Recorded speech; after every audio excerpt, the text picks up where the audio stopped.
When the ceiling cracks above your head, you have exactly 3 seconds to decide who lives and who dies.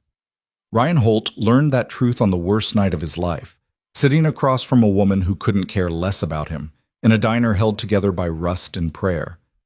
But when those 3 seconds came, the single father who'd spent years holding his world together didn't hesitate. He saved strangers. He saved a waitress who'd offered him kindness. And in doing so, he walked straight into a war he never saw coming. Stay until the end. Hit that like button.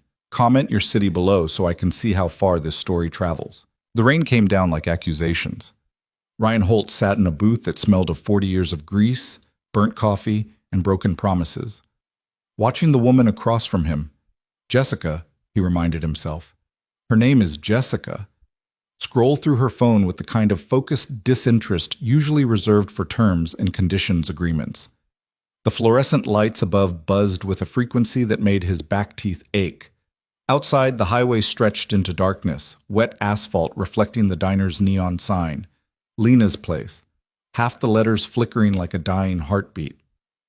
"So you do construction?" Jessica said without looking up, her thumb continuing its endless upward swipe. "Yeah." Ryan shifted in the cracked vinyl seat, the duct tape patch on the cushion catching against his jeans. "Mostly residential, some commercial. Whatever keeps the lights on." She made a sound that could have been acknowledgement or the beginning of a yawn. Hard to tell. He shouldn't have come. Ryan knew that the moment he'd pulled into the parking lot and seen her BMW idling there, the engine running like she was already planning her escape route. His truck, a 2003 Ford with rust bloom spreading across the wheel wells like lichen, looked apologetic parked beside it. But Marcus, his foreman, had insisted. "You need to get back out there, man. It's been 2 years since Kelsey left. Your kid needs to see his dad actually living, not just surviving." His kid. Ryan's chest tightened at the thought of Owen, currently at his grandmother's house, probably conning her into letting him stay up past bedtime. 6 years old with his mother's eyes and his father's stubborn determination to fix things that were breaking. "Do you make good money?" Jessica asked, finally looking up. Her makeup was perfect. Dramatic wings of eyeliner, lips the color of wine she'd never offered to share. "I mean, is it stable?" Ryan picked up his coffee mug. The ceramic chipped along the rim, the coffee inside lukewarm and bitter. "It's honest work, pays the bills, keeps my son fed and clothed." "Your son?" She said it like he'd just revealed a prison record. "Right, Marcus mentioned that. How old?" 6. "That's a lot of responsibility."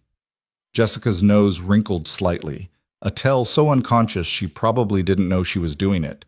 But Ryan had spent 6 years reading every micro-expression of a small child learning to navigate disappointment, and he caught it immediately. She wasn't interested in a man with responsibilities. She was looking for someone unencumbered, someone whose Friday nights weren't dictated by bedtime routines and permission slips for field trips.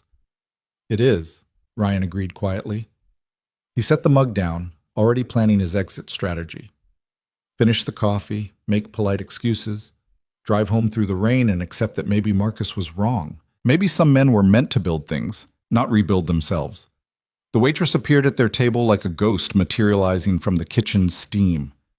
Ryan had noticed her when they'd first arrived, late 30s, maybe 40, with the kind of weariness in her eyes that spoke of too many double shifts and not enough sleep.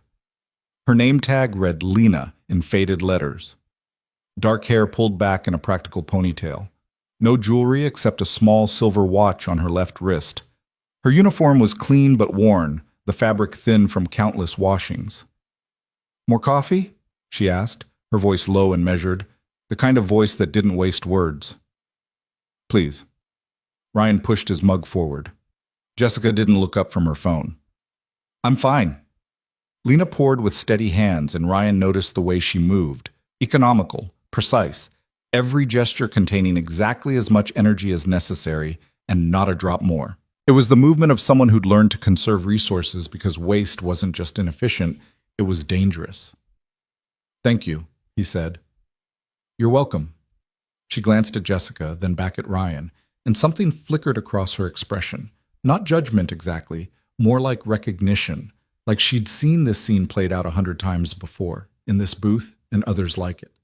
The man trying, the woman already gone.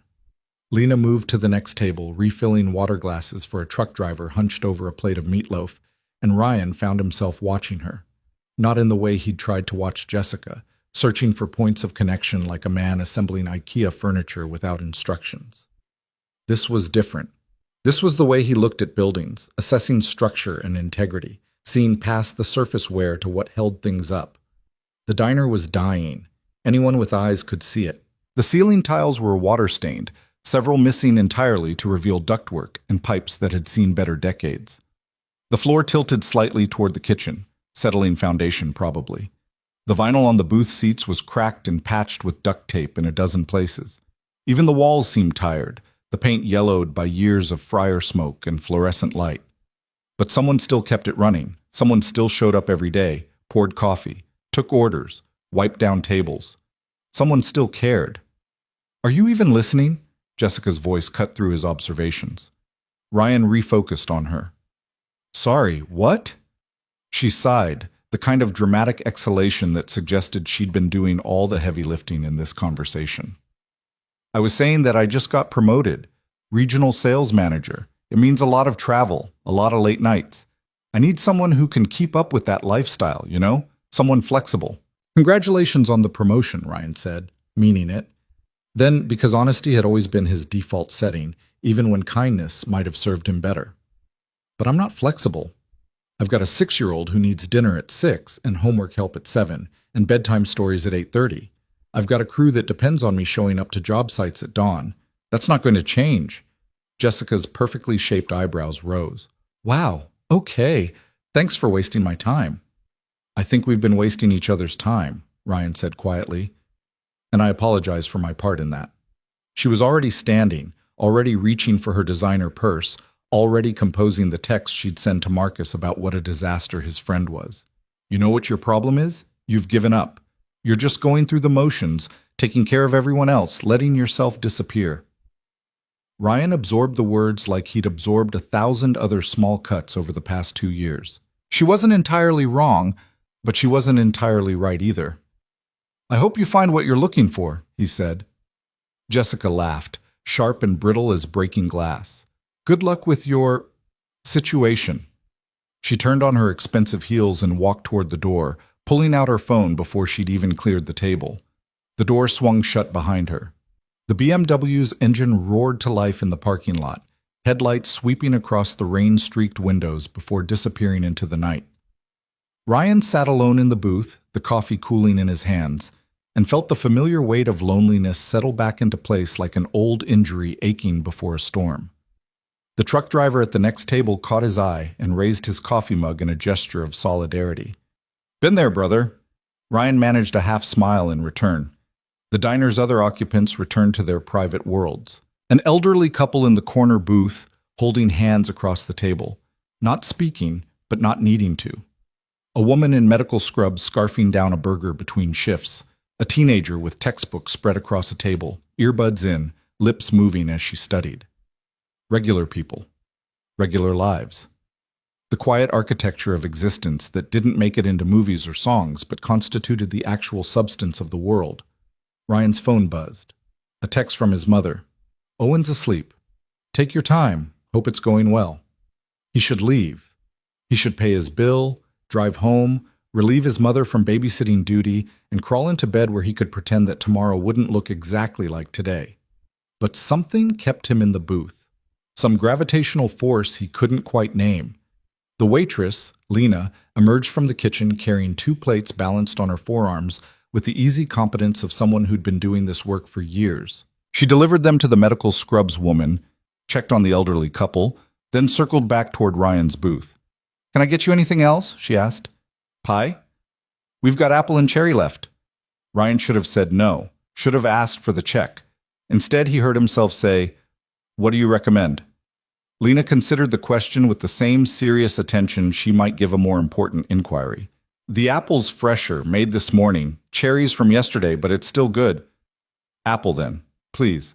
She nodded and turned toward the kitchen, but something made Ryan call after her. "Can I ask you something?"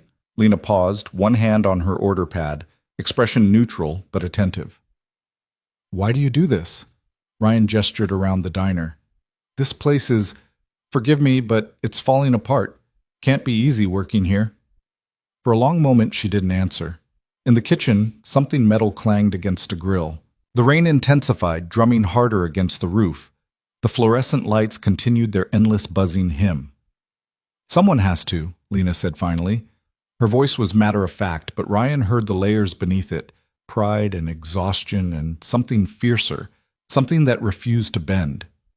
This place has been here 37 years. It's employed a lot of people, fed a lot of families. Some things are worth keeping alive, even when they're difficult. Ryan understood. He'd built his entire life on that principle. Your date left, Lena observed. Not a question, not judgment, just a fact presented for the record. Yeah. You okay? The question surprised him. When was the last time someone had asked him that and actually waited for an answer? I'm fine, Ryan said automatically. Then with more honesty, it was never going to work. She wanted someone different than who I am. Lena's expression softened fractionally. People usually do. She moved towards the kitchen, but before she could disappear through the swinging doors, she looked back at him. If you want to sit here all night, nursing that coffee, not spending any more money, that's fine by me. Sometimes the best company is the kind that doesn't require conversation. Something in Ryan's chest loosened. Thank you.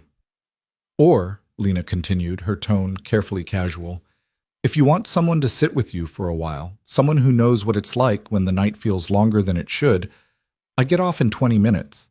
I could make us both some decent coffee. Not this burnt stuff. The real thing. Ryan stared at her. This woman he didn't know.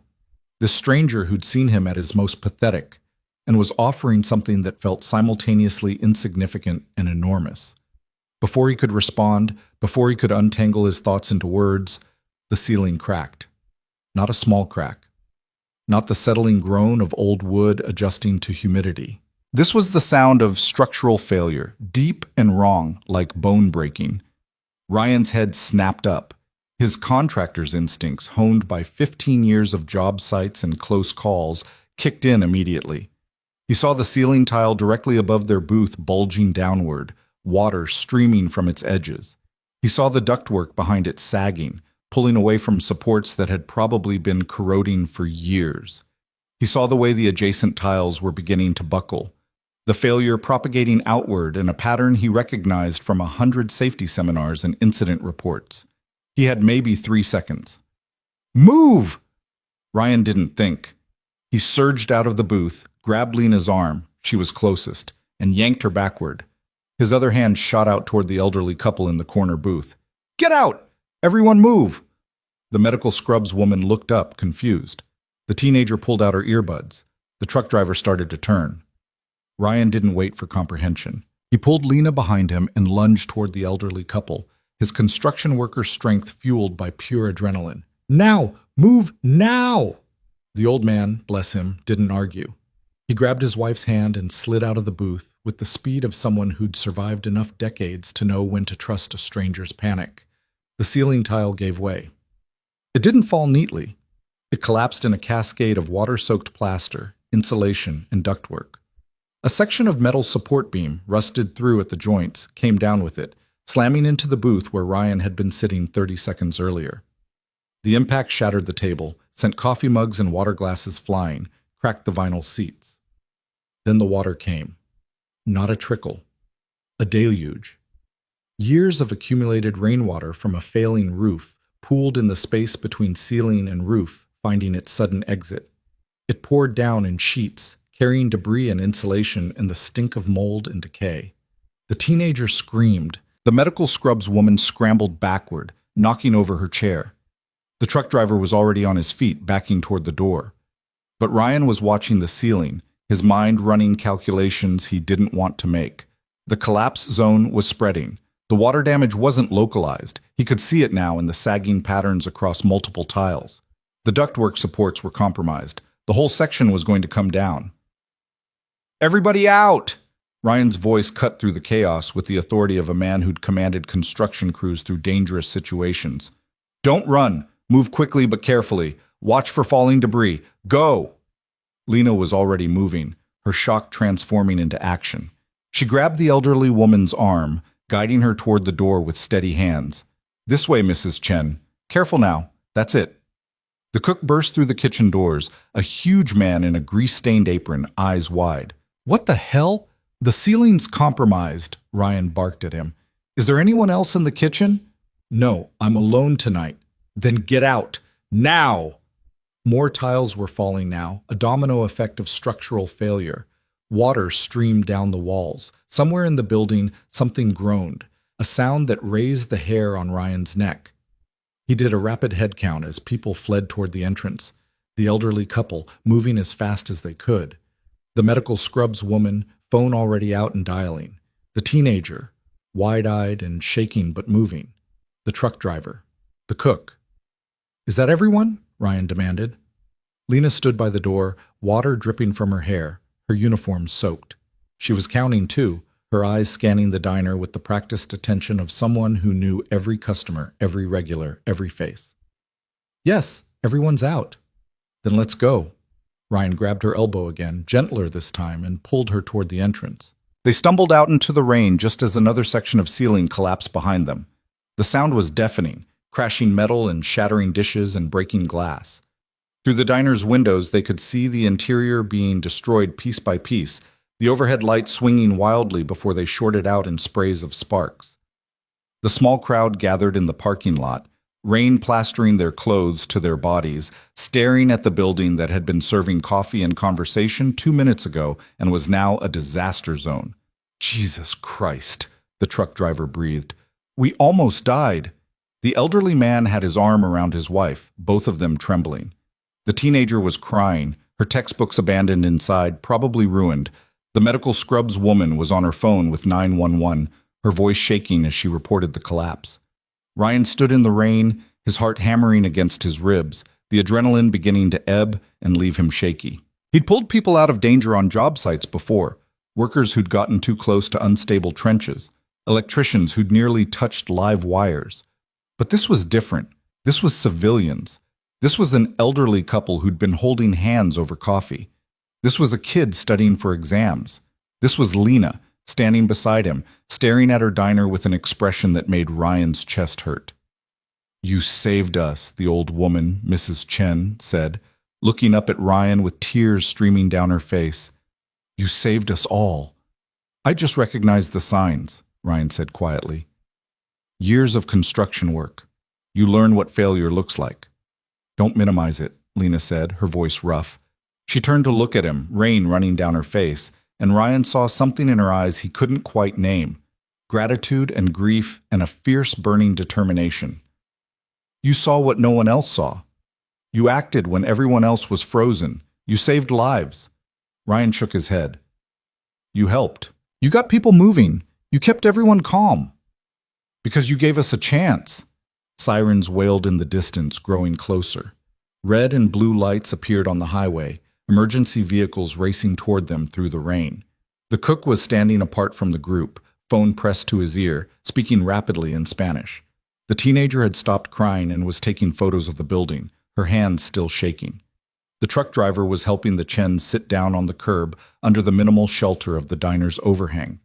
Lena walked forward slowly, stopping at the edge of the parking lot, staring at her diner. More of the ceiling was visible now through the windows.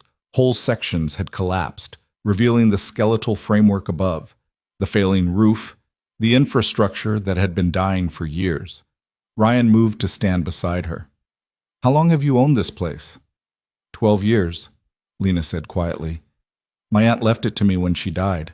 She'd run it for 25 years before that. Lena's place. Named after her, not me. She was the original Lena. I was named after her. After the diner. I'm sorry. The roof needed replacing 5 years ago. I got quotes. $30,000. I didn't have $30,000.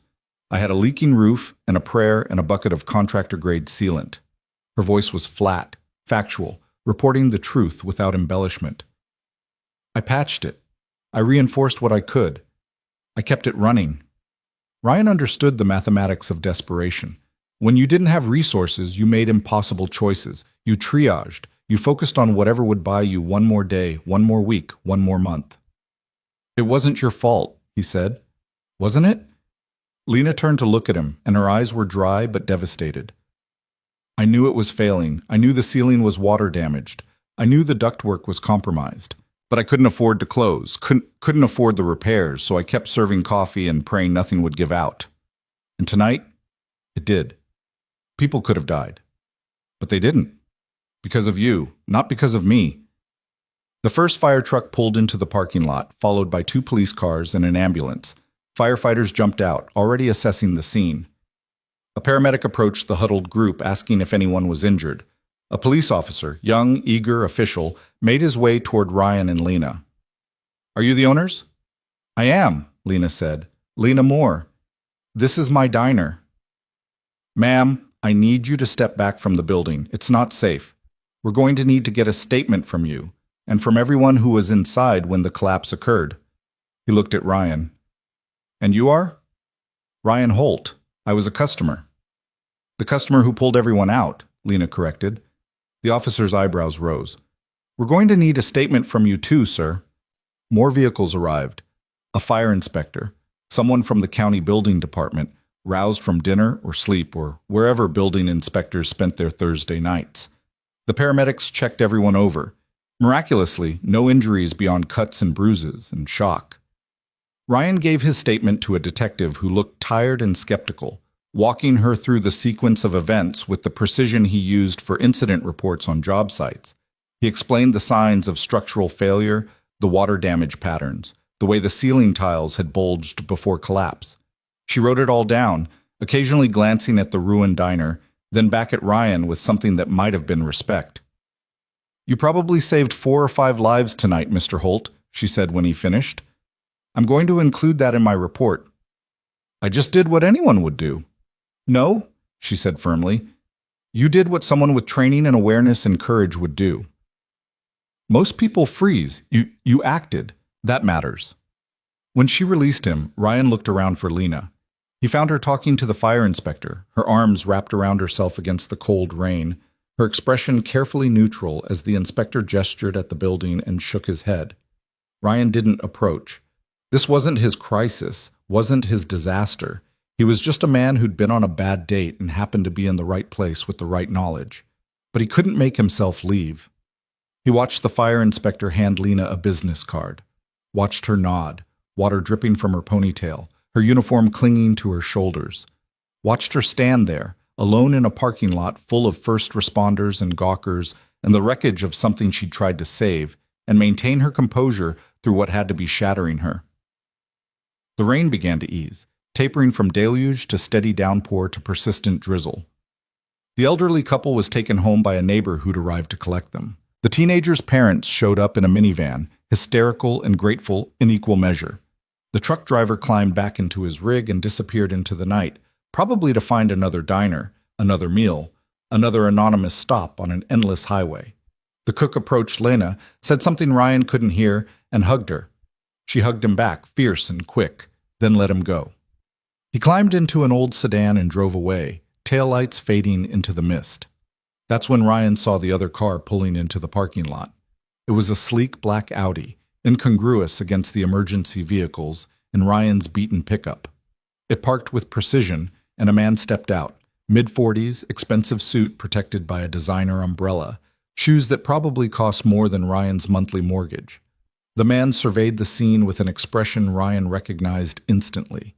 It wasn't concern, it wasn't sympathy, it was satisfaction barely disguised as professional interest. He walked directly toward Lena, his umbrella keeping him dry while she stood soaked and shivering. The fire inspector had moved away, conferring with other officials. Lena was alone. Ms. Moore, the man said, his voice carrying across the parking lot with the confidence of someone accustomed to being heard. What a terrible tragedy. Ryan moved closer, something in his gut warning him. Lena's shoulders straightened. Mr. Rowe, what are you doing here? I heard the emergency dispatch on my scanner. When I realized it was your property, I felt I should come personally to express my condolences. Caleb Rowe's smile didn't reach his eyes. And to reiterate my previous offer, given the circumstances, I'm sure you can see now that selling is your only real option. The building can be repaired, Lena said, her voice tight. Can it? Caleb looked at the diner, his expression pitying. Miss Moore, be realistic. The structure is compromised. The repairs will cost more than the property is worth. Your insurance, assuming you have adequate coverage, which I suspect you don't, will never cover the full cost. And even if you somehow manage to rebuild, who's going to eat at a diner that collapsed and nearly killed people? You need to leave. I'm trying to help you. Caleb's voice took on a paternal tone, the kind of condescension wrapped in concern. My company is prepared to make you a very fair offer. We'll take this problem off your hands, give you enough money to start fresh somewhere else, doing something more suitable. Ryan had heard enough. He stepped forward, positioning himself beside Lena. The lady asked you to leave. Caleb's eyes flicked toward Ryan, dismissive. And you are? Someone who was here when the ceiling came down. Someone who saw exactly what caused the collapse. Ryan met the developer's gaze steadily. Water damage from a failing roof. Long-term structural neglect. The kind of thing that develops over years, not weeks. The kind of thing a proper inspection would have identified and could have been addressed with reasonable intervention. Something flashed across Caleb's face. Surprise, annoyance, recalculation. I'm sorry, are you an engineer? Contractor. 15 years in construction. I know structural failure when I see it. Then you know that building is finished. I know it needs work, Ryan corrected. I also know the difference between failure that happens because of neglect and failure that happens because someone wants it to fail. The air between them changed, tension crackling like electricity before a storm. Caleb's smile hardened. Are you implying something, Mr. Holt? Ryan Holt. And I'm not implying anything. I'm observing that you showed up awfully fast for someone who just happened to hear about this on a scanner. I'm noting that you seem more interested in acquiring this property than in the well-being of the people who were almost killed inside it. I'm wondering what kind of man uses a disaster as a business opportunity. I'm a developer, Caleb said coldly. I see potential where others see problems. This property is in a prime location. Miss Moore is drowning in debt and violations. I'm offering her a life raft. That's not opportunism. That's reality. Lena's hand brushed Ryan's arm, a warning or a request. He wasn't sure which. Mr. Rowe, I appreciate your interest, but I'm not selling. Not tonight. Not ever. This diner is my family's legacy. Your family's legacy is about to be condemned by the county, Caleb said, his professional veneer cracking to reveal the predator beneath. You've got code violations going back 3 years. The building inspector is already preparing the paperwork. Without major repairs, which you can't afford, this property will be seized and auctioned. When that happens, I'll be there to buy it for a fraction of what I'm offering you now. You don't know that, Lena said, but her voice wavered. I do know that, because I've made it my business to know. Caleb closed his umbrella, apparently not caring about the rain anymore, apparently wanting them to see his face clearly. You've been defaulting on your loan payments, Miss Moore. The bank is ready to foreclose. They were ready 6 months ago, but I asked them to give you time. I wanted you to come to this decision willingly, to see reason on your own. Ryan felt Lena stiffen beside him. But clearly, you're not reasonable, Caleb continued. So here's how this is going to work. The building inspector will red tag this property tomorrow. The bank will initiate foreclosure proceedings next week. You'll have 30 days to cure your loan default and complete all code-required repairs. 30 days to find approximately $60,000 you don't have. He stepped closer, and Ryan moved to block him, but Lena put a hand on Ryan's chest, holding her ground herself. When you fail, Caleb said softly, and you will fail, my company will acquire this property through the foreclosure auction. We'll demolish what's left of this eyesore and build something that actually contributes to the community. Condominiums, retail space, things this area needs. This area needs places where regular people can afford to eat, Ryan said. It needs landmarks that have history and heart, not just profit margins. Caleb laughed, but it was an ugly sound. How noble, how wonderfully naive.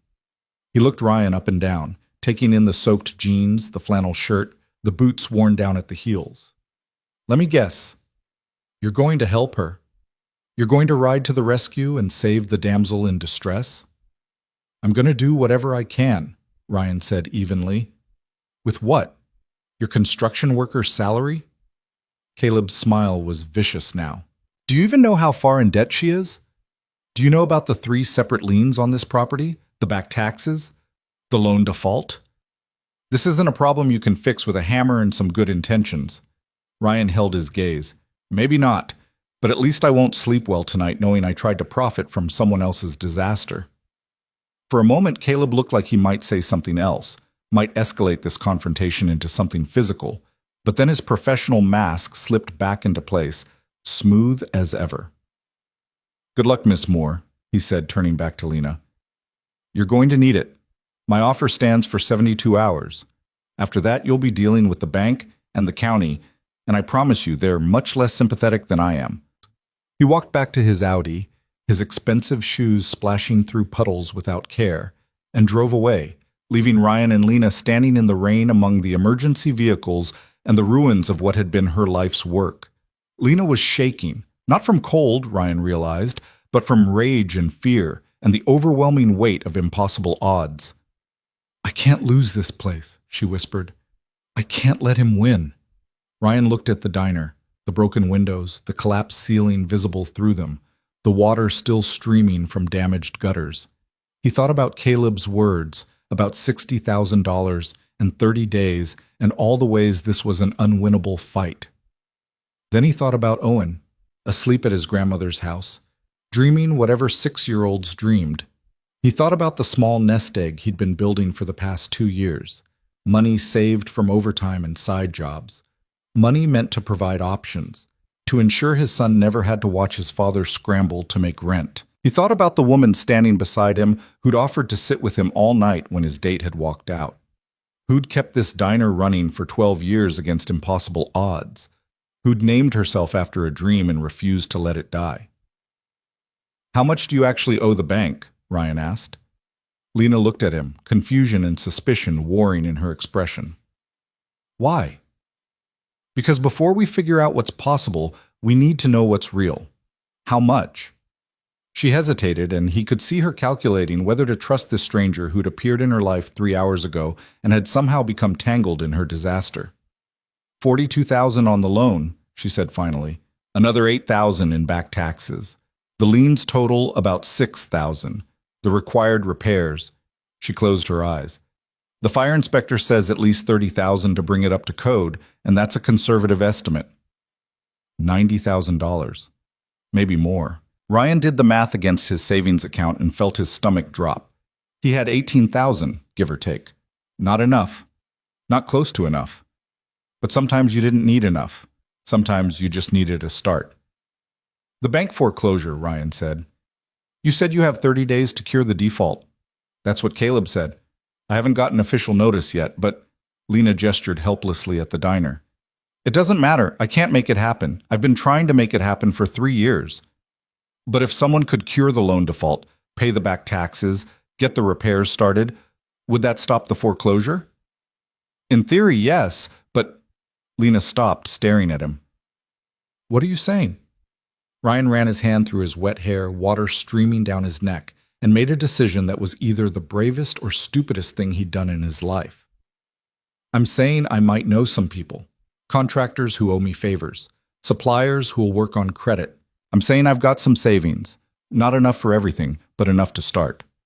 He met her eyes. I'm saying if you're willing to fight, I'm willing to help you fight. Why? The word came out raw, disbelieving. You don't know me. You don't owe me anything. Why would you risk your money on a building you've been inside for 3 hours? Ryan thought about all the ways he could answer that question, because it was the right thing to do. Because Caleb Rowe's smug face had ignited something in him. Because he'd spent 2 years being safe and careful, and it had gotten him nowhere except sitting across from women who saw him as a burden. But the truth was simpler and more complicated than any of that. Because someone has to, he said, echoing her words from earlier. Because some things are worth saving, even when they're difficult. Lena stared at him for a long moment, rain falling between them, emergency lights painting her face in alternating red and blue. Then slowly she nodded. Okay, she whispered. Okay, but I need you to understand. If we do this, if we really do this, it's not charity. It's a partnership. You put in money and labor, you get equity, real equity. I'm not letting you save me. I'm letting you build something with me. Deal, Ryan said without hesitation. They shook hands there in the parking lot, two strangers bound by rain and disaster and the stubborn refusal to let predators win. And Ryan felt something shift inside his chest. Not hope, exactly. Hope was too fragile for what lay ahead. This was determination. The same determination that had carried him through 2 years of single parenthood, through job sites and injuries and the daily architecture of responsibility. This was the decision to build something that would hold. The fire inspector approached them, his expression professionally sympathetic. Miss Moore, I need to inform you that this building is being red-tagged as of tonight. No one is permitted inside until a structural engineer has assessed the damage and approved repairs. I'm sorry. I understand, Lena said. You'll receive official notice from the county within 48 hours, outlining the specific code violations and required remediation. The clock starts from when you receive that notice. How long do I have? Standard is 30 days to show substantial progress on repairs and 90 days to complete all code-required work. He handed her several business cards. These are structural engineers I'd recommend. Good luck. He walked away, leaving them with the weight of timelines and impossibilities. Ryan looked at his watch. Nearly midnight. He needed to get home, relieve his mother, check on Owen, but he couldn't shake the feeling that walking away now would mean abandoning something he'd started, some silent promise made when he'd pulled Lena from that booth. I should go, he said reluctantly. But tomorrow we start figuring this out. I'll look at the damage in daylight, make some calls, get estimates. We'll put together a plan. You really mean this? Lena said. Not a question, a statement of wonder. I really mean this. She pulled a card from her apron pocket, one of the diner's old business cards, the ink faded but the number still legible. Call me when you're ready. I'll be ready too. Ryan took the card, tucking it carefully into his wallet. Then, because the night had already broken every normal rule and there seemed no point in pretending otherwise, he said, For what it's worth, I would have liked that coffee. The real kind. The kind you make after close. Lena's smile was small but genuine, the first one he'd seen from her all night. Rain check? When the roof is fixed. When the roof is fixed, she agreed. Ryan walked to his truck, climbed inside, and sat there for a moment, watching Lena in his rear-view mirror. She stood alone in the parking lot as the last emergency vehicles pulled away, staring at her ruined diner with her arms crossed and her jaw set. She looked like someone preparing for war. Ryan started the engine and drove home through the thinning rain, his mind already racing through calculations and contacts and the logistics of the impossible. He'd saved 5 people tonight. Now he was going to try to save a building, and maybe, in the process, build something he didn't even know he'd been looking for. Tomorrow, the real work would begin. But tonight he'd stood in the rain and made a promise to a stranger, and for the first time in 2 years, Ryan Holt felt like something other than a man just going through the motions. He felt like a man with a purpose. The rain finally stopped as he pulled into his driveway. Through his mother's kitchen window, he could see her asleep on the couch, TV flickering, waiting for him to come home. Ryan sat in his truck, Lena's business card in his hand, and thought about his son sleeping upstairs, about the college fund he'd been building, about security and responsibility and all the reasons this was a terrible idea. Then he thought about the crack in the ceiling, the 3 seconds of choice, and the way Lena had stood her ground against a man who saw people as obstacles to profit. Some things were worth the risk. Ryan climbed out of his truck and headed inside, already planning tomorrow's first call. The sun rose over Lena's place like a coroner arriving to examine a body. Ryan pulled into the parking lot at 6:30, his truck loaded with tools and a thermos of coffee strong enough to strip paint. He'd been awake since 4, lying in bed running calculations until the numbers blurred into incomprehensible strings. Owen had woken once, padding into Ryan's room with his stuffed elephant, asking why Daddy looked worried. Ryan had pulled his son close and lied smoothly. Just thinking about work, buddy. Nothing to worry about. before carrying him back to bed. The diner looked worse in daylight. What had been obscured by darkness and rain now stood exposed. The sagging roofline, the water stains spreading down the exterior walls like bruises, the broken windows revealing the devastation inside. Yellow caution tape surrounded the building, fluttering in the morning breeze. The red tag notice was already posted on the front door, official and final. Ryan sat in his truck, engine idling, staring at what he'd promised to save. A sensible man would drive away. A sensible man would call Lena, apologize, explain that he'd gotten caught up in the moment, but couldn't actually risk his son's future on a condemned building and a woman he'd known for 3 hours. Ryan turned off the engine and climbed out. He was halfway to the building when another vehicle pulled in, a Honda Civic with a dented bumper and a coffee cup graveyard in the back seat. Lena emerged wearing jeans and a faded sweatshirt, her hair in the same practical ponytail, dark circles under her eyes that suggested she'd slept as little as Ryan had. "You came," she said, and Ryan heard the surprise beneath the simple statement. "Said I would." "People say a lot of things." Lena walked toward him, stopping a few feet away, maintaining the careful distance of two people who'd made promises they weren't sure they could keep. "I stayed up all night waiting for you to text and tell me you'd changed your mind." "Did you want me to change my mind?" "Part of me did," she admitted. "The part that doesn't want to drag anyone else down with me when the ship sinks." "And the other part?" Lena looked at the diner, her expression unreadable. "The other part started making lists at 2 in the morning, contractors to call, permits to file. Ways to make the impossible slightly less impossible." Ryan pulled a folded piece of paper from his jacket pocket. "Me too." They stood there, two practical people holding their lists of impossible tasks, and something passed between them, not quite trust, but the foundation that trust might eventually build on. Recognition. The acknowledgement that they were both stubborn enough to try. "Show me the damage," Ryan said. They ducked under the caution tape, approaching the building with the wariness of people entering a crime scene. The front door was unlocked. Anyone could have walked in during the night, though Ryan doubted anyone had. There was nothing left to steal except broken dreams and water-damaged memories. Inside, the destruction was comprehensive. The collapsed ceiling had created a cascade effect, pulling down adjacent sections, exposing ductwork and electrical wiring and insulation that hung in wet clumps like diseased tissue. Water covered everything.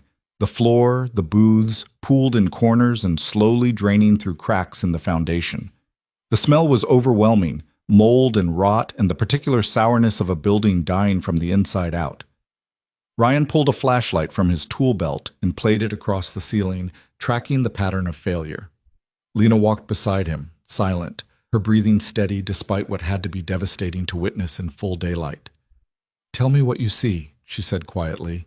"The roof failure is concentrated in the northwest corner," Ryan said, falling into the professional assessment that came easier than emotional reaction. "See how the water stains are darkest there? That's where the leak started, probably years ago. The water damaged the roof decking, which sagged and created a depression.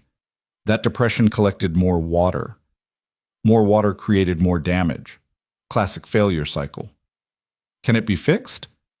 The roof can be replaced. That's straightforward. But the ceiling joists are compromised.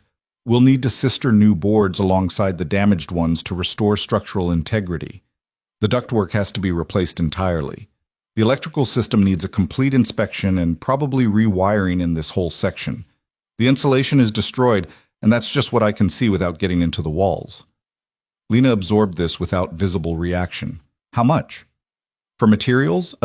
Maybe $15,000 if I can get contractor pricing. Labor's where it gets expensive. We'd be looking at 2 weeks minimum with a full crew, probably longer. At standard rates..." Ryan did the mental math and felt his stomach tighten. 40,000, maybe 45. "You said you had 18,000 in savings." "I do."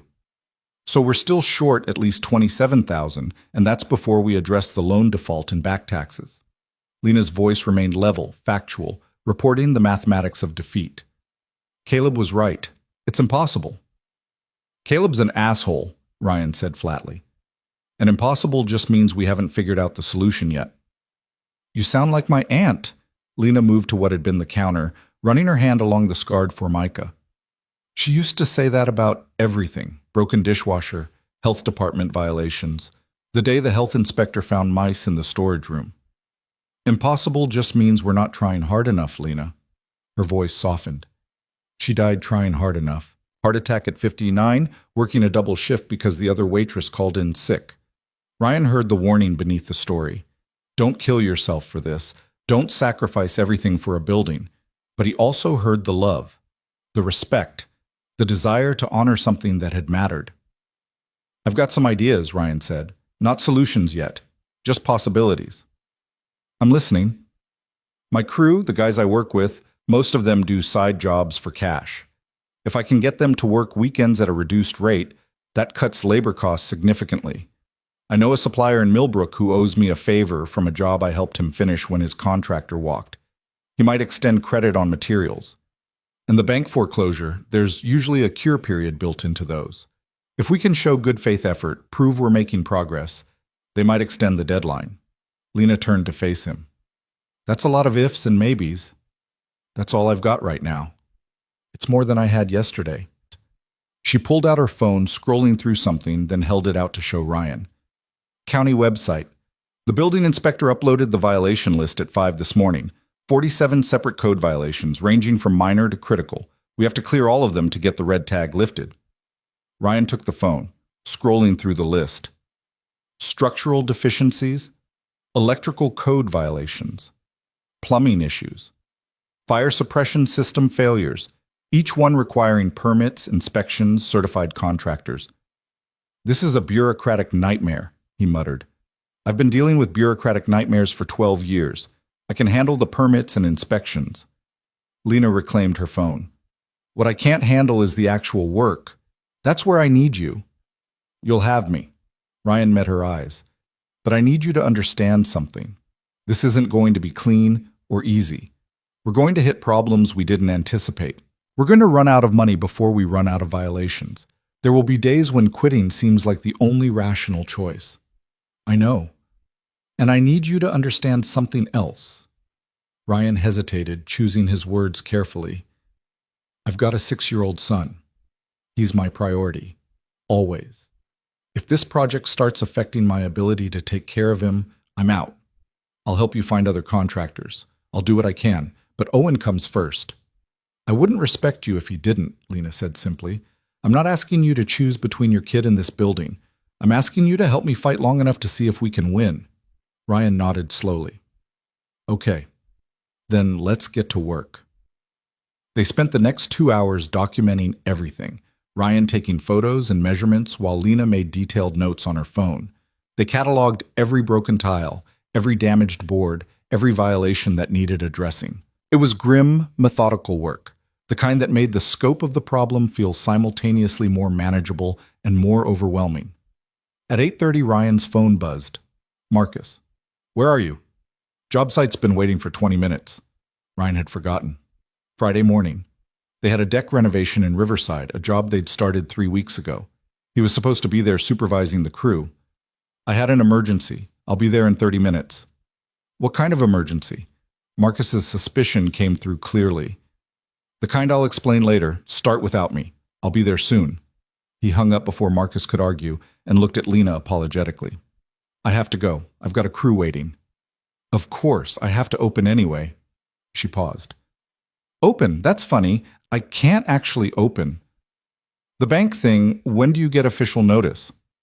According to their website, foreclosure notices go out certified mail within 3 business days of default declaration, so probably Monday or Tuesday, which gives us the weekend to make a plan. Ryan pulled out his wallet and extracted Lena's business card from the night before, slightly damp but still legible. I'll make some calls this afternoon, see what's actually possible versus what's wishful thinking. Can we meet tomorrow? Saturday morning? Here? Coffee shop might be better. Somewhere we can spread out paperwork without breathing mold spores.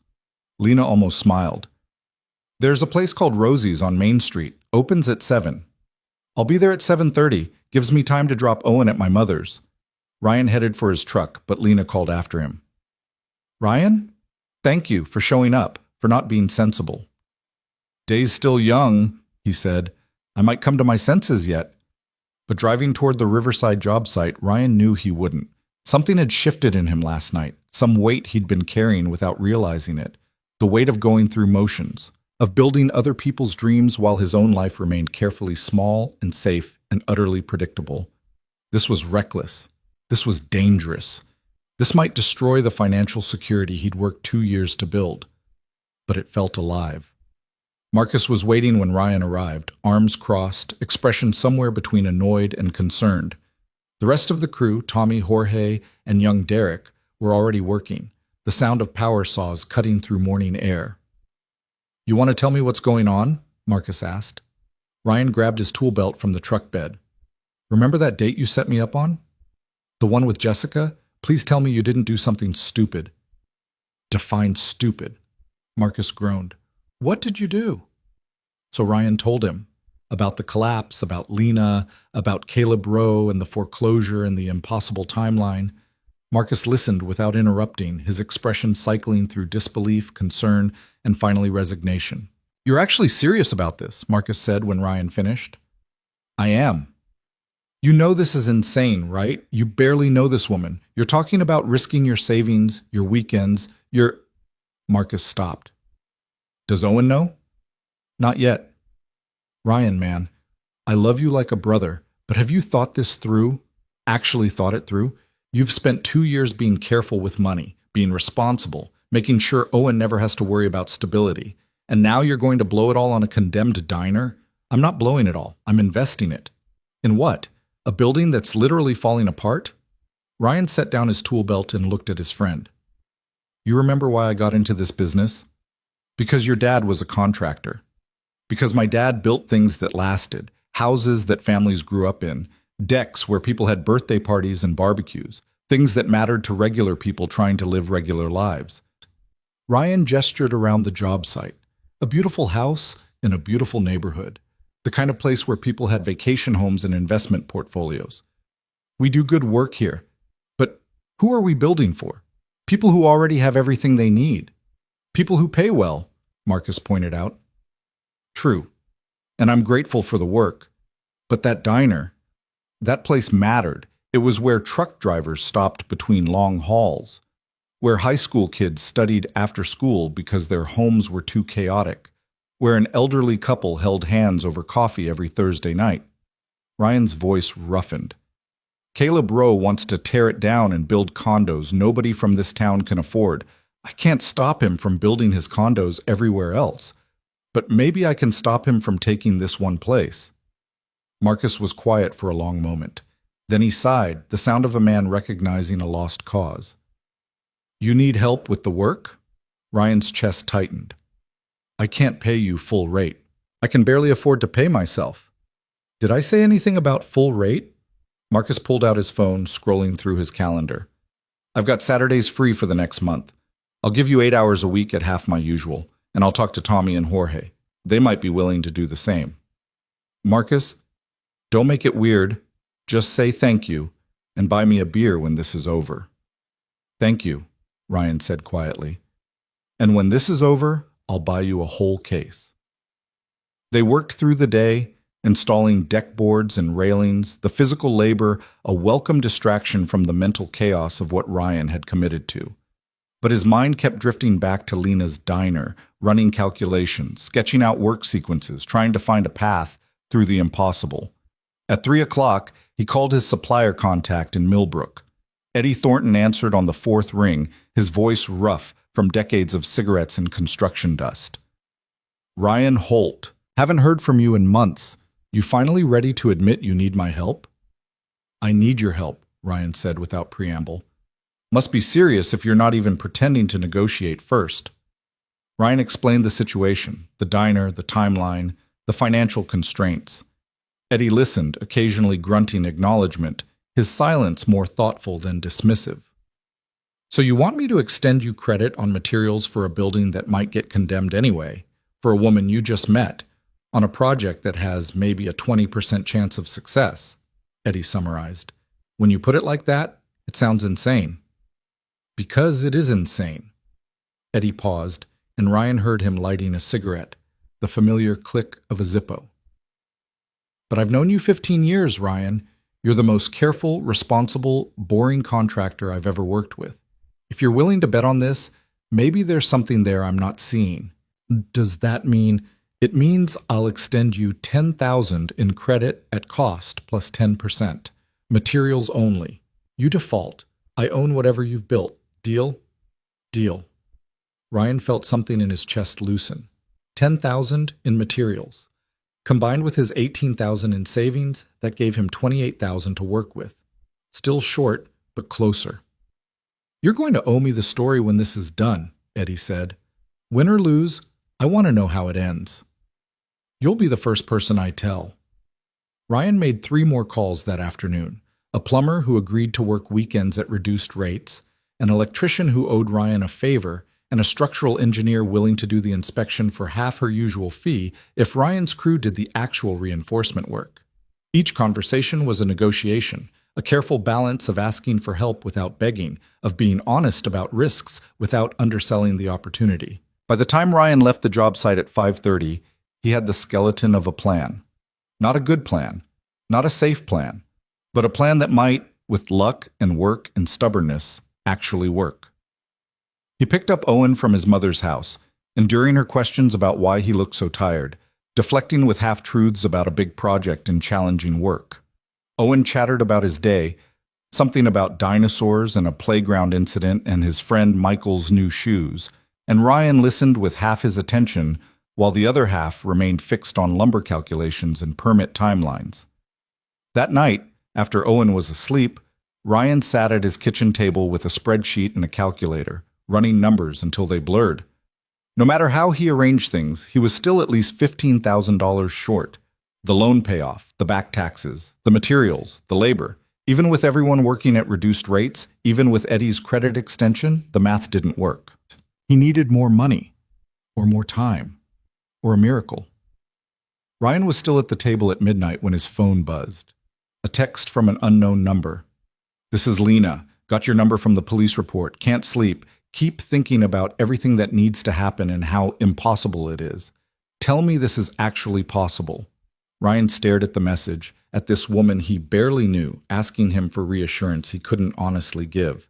He typed, "It's possible, improbable, but possible. See you tomorrow at Rosie's." Her response came immediately. "Thank you for lying. It helps."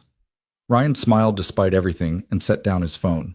Then he went back to his spreadsheet, searching for solutions in columns of numbers that refused to cooperate. Saturday morning arrived cold and bright. Ryan dropped Owen at his mother's house. "Just a few hours, I've got a meeting," and drove to Main Street. Rosie's Coffee was a local institution, the kind of place that served coffee in actual ceramic mugs and made their pastries from scratch. It was crowded with the weekend breakfast crowd, but Ryan spotted Lena in a corner booth, already surrounded by papers. She looked up when he approached, and Ryan saw that she'd been crying.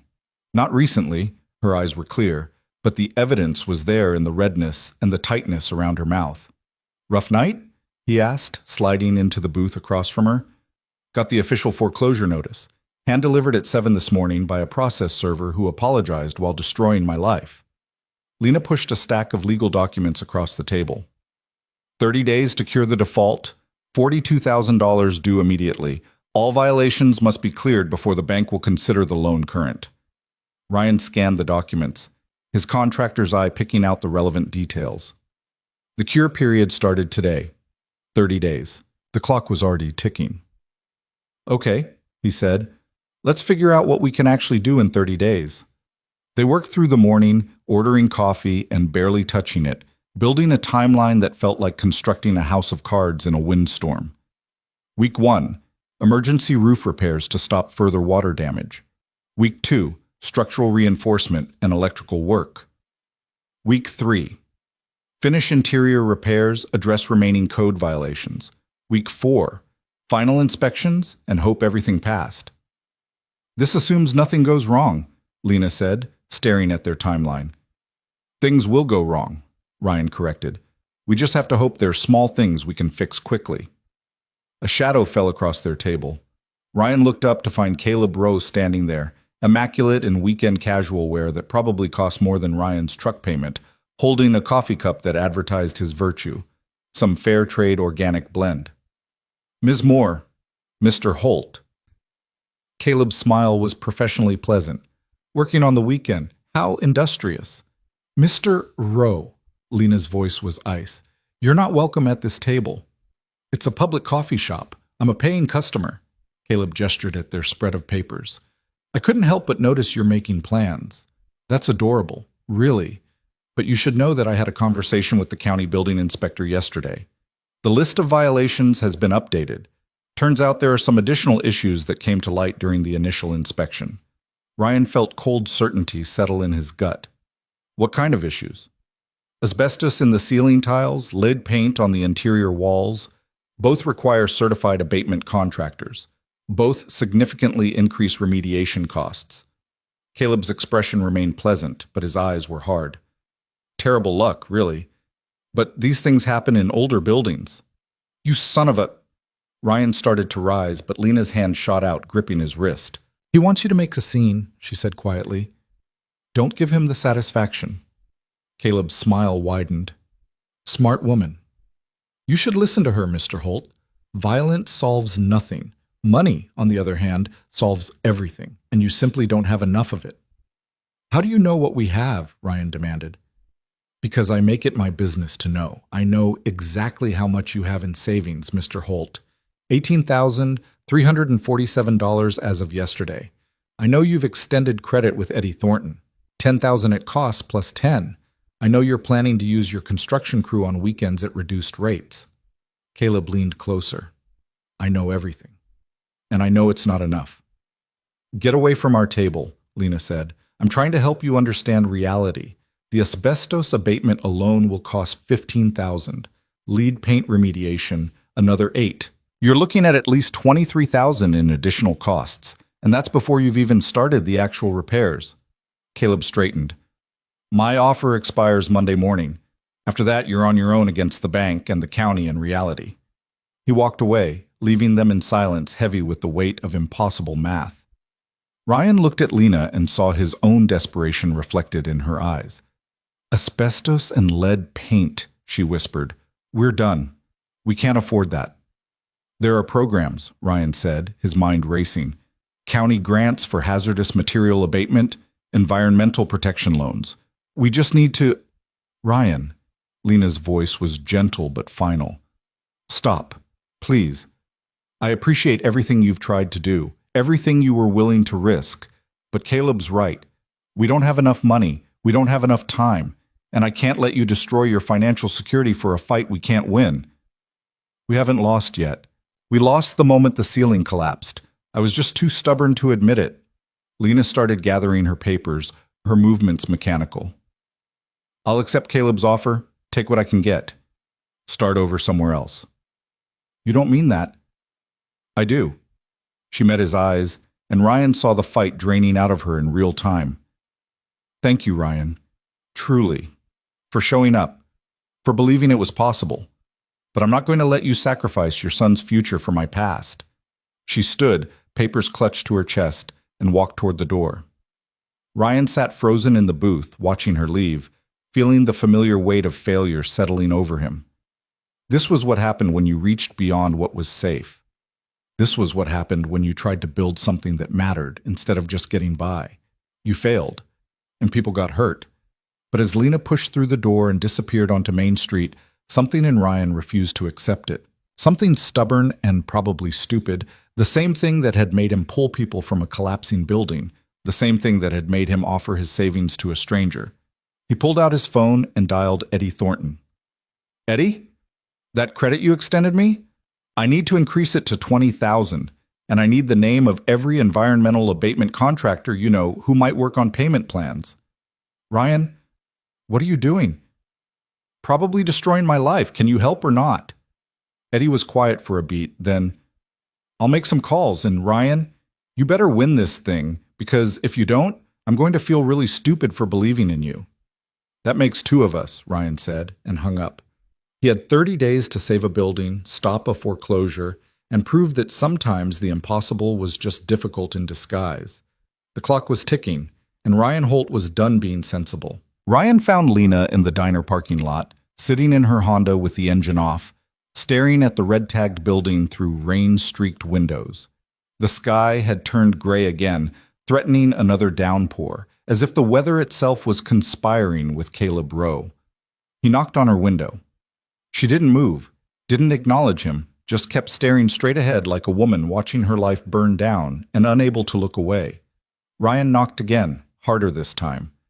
Slowly, Lena rolled down the window. Her face was dry but devastated, the expression of someone who'd cried all the tears they had and now faced the empty aftermath.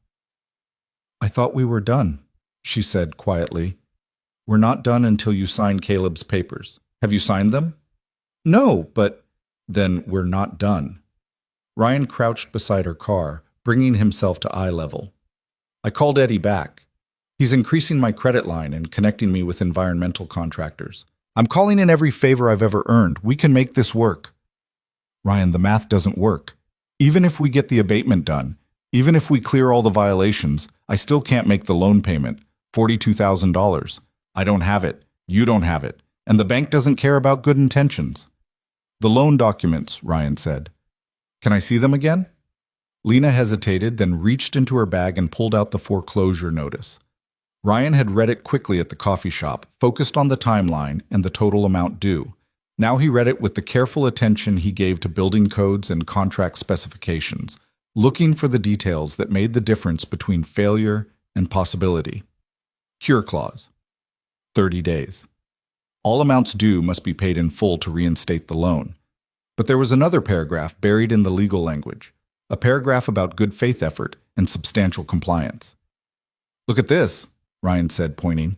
"The bank is required to consider partial payment if accompanied by evidence of substantial progress on code violations. It's not automatic loan reinstatement, but it gives us leverage for negotiation." "Negotiation with a bank that wants to foreclose so Caleb can buy the property at auction?" Lena's voice was bitter. "You think they're going to negotiate in good faith?"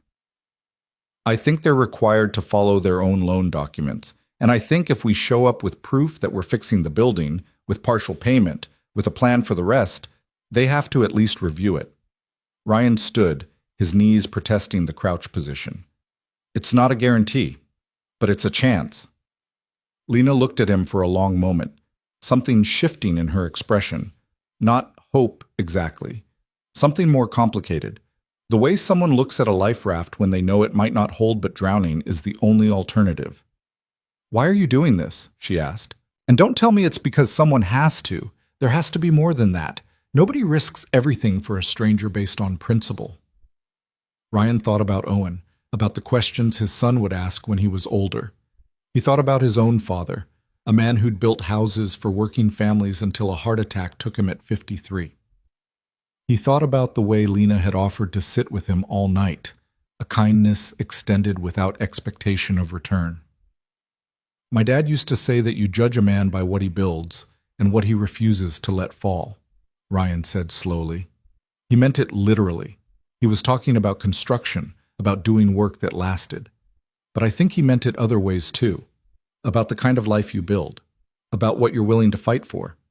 He paused, choosing his words carefully. "I've spent 2 years building a small, safe life, making sure Owen had stability, making sure nothing could collapse on us. And that was necessary. It was what we needed. But somewhere in all that safety, I stopped building anything that mattered beyond just survival." Ryan met her eyes. "Last night, when I pulled you out of that booth, when I saw that ceiling coming down, I felt something I hadn't felt in years, like I was doing something that actually mattered, something bigger than just getting through the day." "That's not a reason to risk your son's college fund," Lena said softly. "No, it's not. But teaching him that some things are worth fighting for, that you don't just walk away when it gets hard, that you help people even when it costs you something, that's worth more than any college fund." Lena's eyes filled with tears she didn't let fall. "You're either the best man I've ever met, or the biggest fool." "Probably both." Ryan straightened. "So are you going to sit in this car feeling sorry for yourself, or are you going to help me figure out how to beat Caleb Rowe?" A ghost of a smile touched Lena's lips. "You know he's going to fight dirty. Then we fight smarter." Lena wiped her eyes, took a deep breath, and climbed out of her car. Okay, tell me your plan. They spent the rest of Saturday afternoon in the diner, masks on against the mold, flashlights cutting through the gloom, documenting every inch of damage for the environmental assessment. Ryan took hundreds of photos while Lena made notes, their voices echoing in the ruined space. At 4 o'clock, Eddie called back. "I've got a guy," he said without preamble. "Dominic Russo does environmental abatement all over the county. He's expensive, but he's fast, and he's certified for everything you need. I told him your situation. He says he can have an assessment done by Monday and start work by Wednesday if you can get the permits expedited." "What's he charging?" $22,000 for asbestos and lead paint abatement. Full clearance, all certifications, guaranteed to pass inspection. Ryan's stomach dropped. $22,000. Combined with everything else, they were looking at total costs of over $70,000. He had access to maybe $35,000 between his savings and Eddie's extended credit. They were still $35,000 short. "Tell him yes," Ryan said, "and ask if he'll take half up front and the rest on completion." "Ryan, just ask." Eddie sighed. "I'll ask, but you're building a house of cards here, buddy. One strong wind and this whole thing collapses." "Story of my life," Ryan muttered and hung up. Lena was watching him from across the diner. "How bad?" "We need another $35,000. Minimum. We don't have another $35,000. "I know." Ryan ran his hand through his hair, his mind racing through possibilities. Personal loan? His credit was good, but not good enough for that amount. Second mortgage on his house. That would take weeks to process. Crowdfunding? Maybe, but not in the timeline they had. His phone buzzed. A text from his mother. "Owen wants to know if you're coming to dinner. I'm making pot roast." Owen, who needed new shoes for school and who Ryan had promised could join the soccer league next season. Owen, whose college fund Ryan was about to drain for a building that might get demolished anyway. "I need to go," Ryan said, pocketing his phone. "It's Saturday. I've got dinner with my son." "Of course." Lena started gathering her things. "Ryan, I want you to know if this doesn't work, if we can't find the money, I won't hold it against you. You've already done more than anyone had a right to expect." "We'll find it," Ryan said with more confidence than he felt. "I just need to figure out how." Dinner at his mother's house was both comfort and torture. Owen chattered happily about his day at Grandma's, about the cartoon they'd watched, about the science project he wanted to do for school, about volcanoes. Ryan's mother served pot roast and mashed potatoes and asked gentle questions about the big project Ryan had mentioned. "It's complicated," Ryan said, cutting his meat into precise pieces. "A renovation job, tight timeline, a lot of moving parts." "You look exhausted," his mother observed. "When's the last time you slept a full night?" "Couldn't tell you." After dinner, while Owen played in the living room with toy trucks, Ryan helped his mother with dishes. She washed, he dried, falling into the comfortable rhythm they'd established over the past 2 years of regular Saturday dinners. "You want to tell me what's really going on?" she asked, handing him a dripping plate. "What makes you think something's going on?" "You're my son, Ryan. I've watched you carry the weight of the world since Kelsey left. But this is different. This isn't just responsibility weighing on you. This is something else." Ryan dried the plate slowly, considering how much to tell her. His mother had helped him through the darkest period of his life, had taken care of Owen while Ryan figured out how to be a single father, had never once made him feel like a burden. She deserved honesty. "I'm trying to help someone save their business," he said finally. "A diner. It's in foreclosure. If I don't help, it gets sold at auction to a developer who'll tear it down." "And this is important to you, why?" "Because it matters. Because it's a place that serves people who don't have a lot of options. Because the owner is fighting to keep it alive and she shouldn't have to fight alone." His mother was quiet for a moment, washing another dish with methodical attention. "This owner, is she someone special?" "I barely know her, Mom." "That's not what I asked." Ryan thought about Lena standing in the rain, refusing to give up even when everything was falling apart, about the way she'd offered him kindness when his date had walked out, about the steel in her voice when she'd faced down Caleb Rowe. "I don't know yet," he admitted. "Maybe, but that's not why I'm doing this." "Isn't it?" "No, I'm doing it because it's the right thing to do. Because someone has to, because Ryan stopped, the words catching in his throat. Because your father would have, his mother finished gently. Ryan nodded, not trusting his voice. His mother set down the dish she was washing and turned to face him, her hands dripping soapy water. Your father was a good man, the best man I ever knew. But he also had a habit of taking on everyone else's problems like they were his own. It's what made him wonderful, and it's what killed him. Working himself to death trying to help everyone who needed it. I'm not Dad. No, you're not. You're more careful, more measured. But you have his heart, and I worry that you'll make the same mistakes he did, putting everyone else first until there's nothing left of you. I'm putting Owen first, Ryan said firmly. Always. Are you? Or are you putting your idea of what Owen needs first? His mother picked up a towel and dried her hands. Your son needs shoes and soccer fees and a college fund, yes, but he also needs a father who's present and engaged and fighting for things that matter. He needs to see you living, not just surviving. Ryan absorbed this, the words settling somewhere deep. You think I should do this? I think you're already doing it. The question is whether you're doing it wholeheartedly or with one foot out the door, ready to run when it gets too hard. She touched his arm. Whatever you decide, I'm here. I'll watch Owen whenever you need. I'll help however I can. But you need to decide if you're all in or all out. Half measures won't save a building or your conscience. That night, after putting Owen to bed with his usual bedtime story and glass of water, Ryan sat at his kitchen table with his laptop open to his bank account. $18,347. 2 years of careful saving, 2 years of overtime and side jobs and saying no to anything that wasn't essential. He thought about his mother's words, about his father's legacy, about what he was actually teaching Owen by playing it safe. Then he thought about Monday morning, when Caleb's offer would expire and the clock would start running on the foreclosure. Ryan opened a new browser tab and navigated to his bank's loan application page. Personal loan. Maximum amount. He filled out the form with steady hands, listing his income, his credit score, his employment history. The approval would take 48 hours minimum, maybe longer. But if it came through, if he could get even $20,000, combined with everything else, they might actually have enough. He submitted the application at 11:30 Saturday night and went to bed without sleeping, running calculations in his head until dawn. Sunday morning, Ryan took Owen to the park. They threw a baseball back and forth, Owen's throws wild and enthusiastic, Ryan's measured and precise.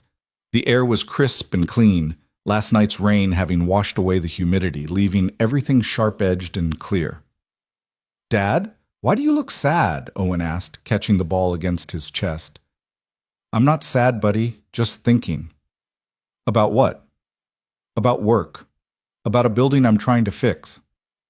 Owen threw the ball back, a better throw this time, almost reaching Ryan without bouncing. Is it hard to fix?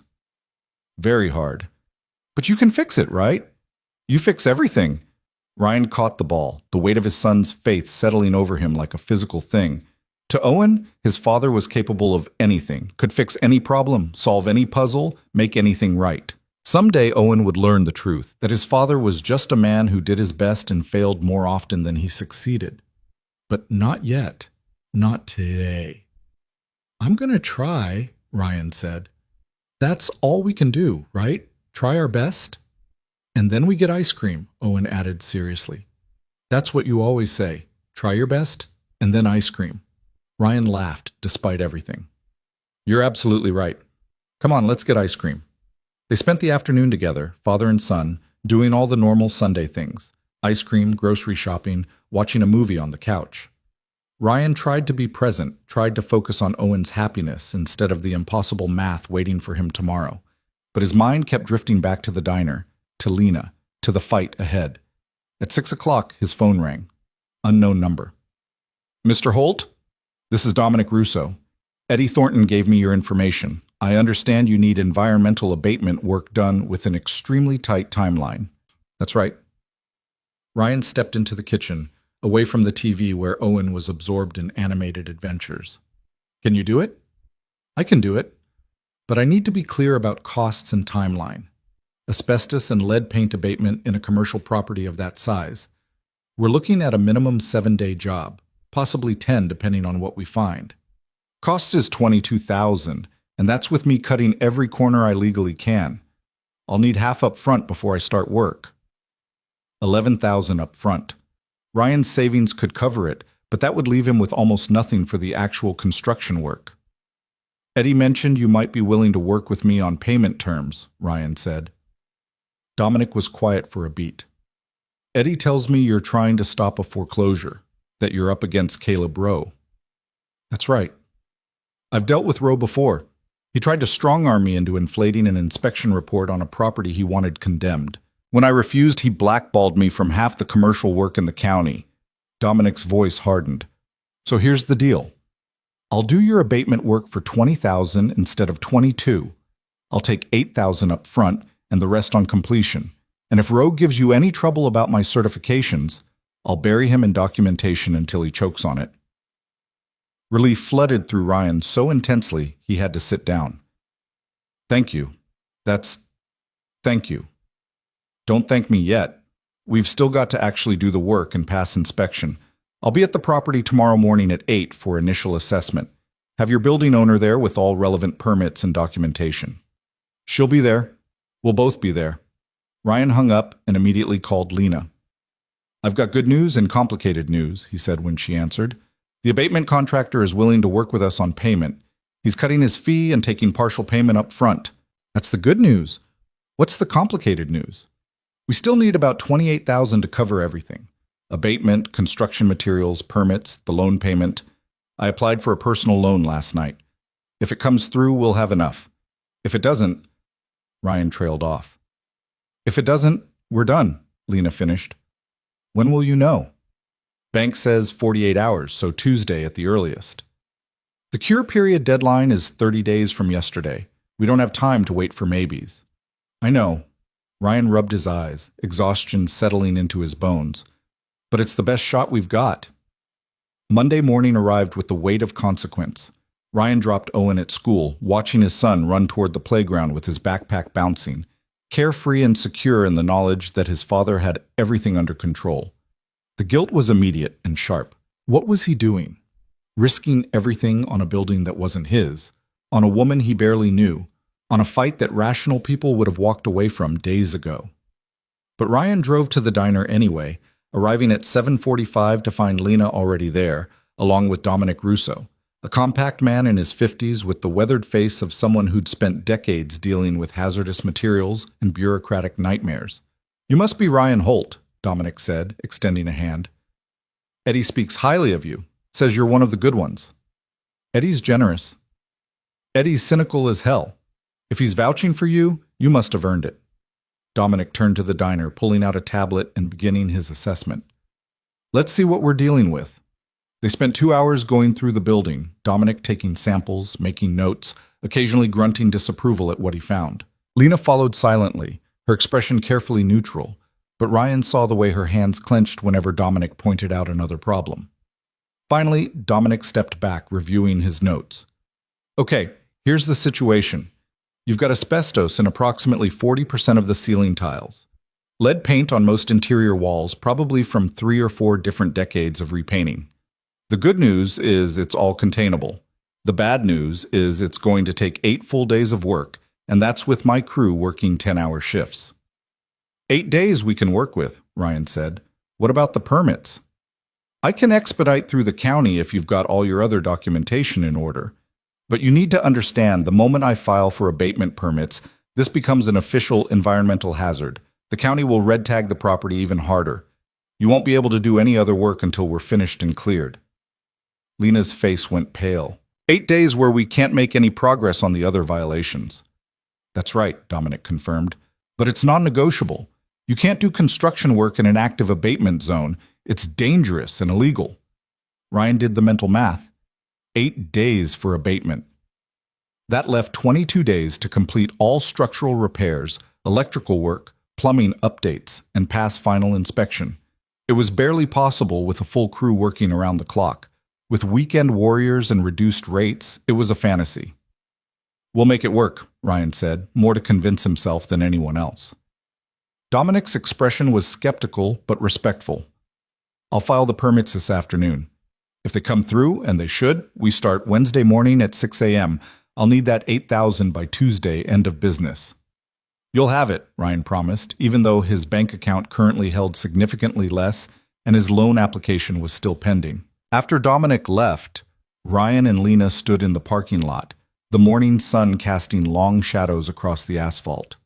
We're not going to make it, are we? Lena said quietly. Even if everything goes perfectly, even if we get all the money, the timeline is impossible. Probably, Ryan admitted. But probably isn't definitely. You sound like a man trying to convince himself. I sound like a man who's committed to seeing this through. Ryan looked at the diner, at the red tag still fluttering on the door, at the building that had become both burden and purpose. Tomorrow I'll hear about the loan. If it comes through, we've got our money. If it doesn't, we figure out plan B. What's plan B? I don't know yet, but I'll think of something. Lena studied him for a long moment, and Ryan saw something shift in her expression. Vulnerability and trust tangled together in a way that made his chest tight. You know what scares me most? She said. Not losing the diner. I've been preparing for that for years. What scares me is that you actually believe we can win, that you're putting everything on the line because you have faith in something I stopped believing in a long time ago. What's that? That fighting matters. That trying counts for something even when you lose. Lena's voice cracked slightly. What if we do everything right and still fail? What if you sacrifice your savings and your time and your son's security, and in 30 days we're standing here watching Caleb Rowe demolish this building anyway? Ryan thought about his father, about all the houses built and families served, about the heart attack at 53 and the funeral where half the town showed up because his father had mattered to them. About the way his mother had said he was a good man, the best man, even though working himself to death hadn't saved him or anyone else in the end. Then we fail, Ryan said simply. We fail knowing we tried everything. We fail knowing we didn't give up. We fail knowing that for 30 days we fought for something that mattered. He met her eyes. And maybe that's enough. Maybe the fighting is the point, not the winning. Lena's eyes filled with tears. You really believe that? I have to, because the alternative is accepting that nothing we do matters unless we succeed. And that's no way to live. She nodded slowly, wiping her eyes. Okay. Then we fight. That afternoon, while Ryan was on a job site installing crown molding in a lawyer's home office, his phone rang. The bank. Mr. Holt? This is Karen Chen from First National. I'm calling about your loan application. Ryan's heart hammered. He stepped outside, away from the sound of power tools and conversation. Yes? I've reviewed your application and I'm afraid I have to deny it at this time. Your debt-to-income ratio is within acceptable parameters, but the loan purpose, listed as business investment in a condemned property, represents too high a risk for our lending standards. The words hit like a physical blow. Ryan leaned against his truck, the metal warm from the afternoon sun, and felt the careful architecture of his plan collapse. Is there any way to reconsider? He asked. Any additional documentation I could provide? I'm sorry, Mr. Holt. The decision is final. Karen's voice was professionally sympathetic. If your circumstances change, if the property is no longer condemned, for example, we'd be happy to review a new application. Ryan thanked her and hung up, staring at his phone like it was a bomb that had just detonated his life. No loan, no additional money, just his savings and Eddie's credit line, which combined wouldn't cover even half of what they needed. They were done. Actually, completely, mathematically done. Ryan's phone buzzed again. A text from Lena. How did the loan application go? He stared at the message, his thumb hovering over the keyboard. He should tell her the truth. Should explain that they'd run out of options, that Caleb had won, that she should take his offer before it expired. Instead, Ryan typed, Still waiting to hear. I'll call you tonight. It was a lie. A coward's lie. But Ryan needed time to think, needed to find some solution that didn't exist, needed to figure out how to tell this woman who'd started believing again that her faith had been misplaced. He worked through the afternoon on autopilot, measuring and cutting and installing trim with mechanical precision while his mind spun uselessly through impossible scenarios. At 4 o'clock, Marcus found him in the hallway, staring at a piece of molding like it contained the secrets of the universe. "You okay, man?" "The loan got denied," Ryan said flatly. "Shit. What are you gonna do?" "I don't know. Call Lena. Tell her it's over. Watch her give up again." Ryan set down the molding carefully. "I convinced her to keep fighting, Marcus. I told her we could make it work, and now I have to tell her I was wrong." Marcus was quiet for a moment. Then he pulled out his phone, scrolled through something, and turned the screen to show Ryan. It was a GoFundMe page. "Tommy's wife set it up last night," Marcus explained. "She heard about what you're trying to do, wrote up the story, about the diner, about you saving people from the collapse, about fighting against a developer trying to steal someone's life's work. She posted it on every local Facebook group, sent it to the newspaper, shared it everywhere." Ryan stared at the screen, at the description of a single father risking everything to help a stranger, at the photos of the collapsed diner, at the plea for help. The fundraising goal was $50,000. The current total was $12,318. $12,000, Ryan breathed. In less than 24 hours? "People want to help. They just needed to know the story." Marcus grinned. "And Tommy's wife is relentless when she decides something's important. She's got the local news coming to interview you tomorrow. Says it'll probably hit 15,000 by Wednesday." Ryan felt something crack open in his chest. Not hope exactly, but possibility. 12,000 plus his savings, plus Eddie's credit. It still wasn't enough, but it was closer. So much closer. "I didn't ask for this," Ryan said. "No, you didn't. But maybe that's why people want to give, because you're not asking for yourself. You're fighting for someone else." Marcus clapped him on the shoulder. "You still need to tell Lena about the loan, but maybe now you've got something else to tell her too." That evening, Ryan sat in his truck outside Lena's apartment building, gathering courage. He'd texted her, "Need to talk. Can I come by?" And she'd responded immediately with her address. Now he was here, watching lights flicker on in windows as people came home from work. Ordinary people living ordinary lives where buildings didn't collapse and banks didn't foreclose, and nobody had to choose between security and doing the right thing. Ryan climbed out of his truck and headed inside. Lena's apartment was on the 3rd floor, a modest one-bedroom with worn carpet and walls that had seen too many tenants.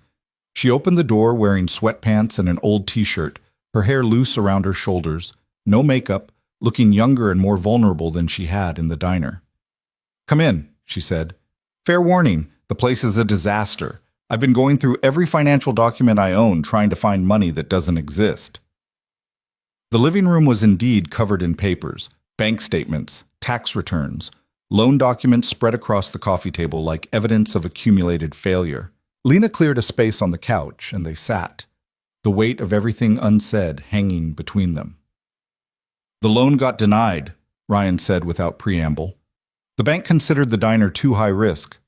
He watched hope die in her eyes, watched her shoulders slump, watched the fight drain out of her for the second time in 3 days. "Then it's over," she whispered. "We tried, but it's over." "No, it's not." Ryan pulled out his phone and showed her the GoFundMe page. "Look." Lena stared at the screen, her expression cycling through confusion, disbelief, and something that looked like wonder. She read the description, scrolled through the comments, dozens of people pledging $5, $10, $50, writing messages of support and encouragement. "I don't understand," she said. "Who did this?" "Tommy's wife. One of my crew members. She heard the story and decided to help." Ryan refreshed the page. The total had increased to $12,800. It's not enough yet. But it's growing. And if the local news picks it up tomorrow like they're planning, it could get bigger. "People are giving us money," Lena said, her voice thick. "Strangers are giving us money to save my diner. They're giving money to fight Caleb Rowe. They're giving money because they believe some things are worth saving." Ryan paused. "They're giving money because the story matters to them." Lena set down the phone with shaking hands. "What if we still can't raise enough? What if we get close but not close enough? Then we use what we have and we make it stretch as far as possible. We prioritize the critical violations. We do as much as we can with the time and money we've got.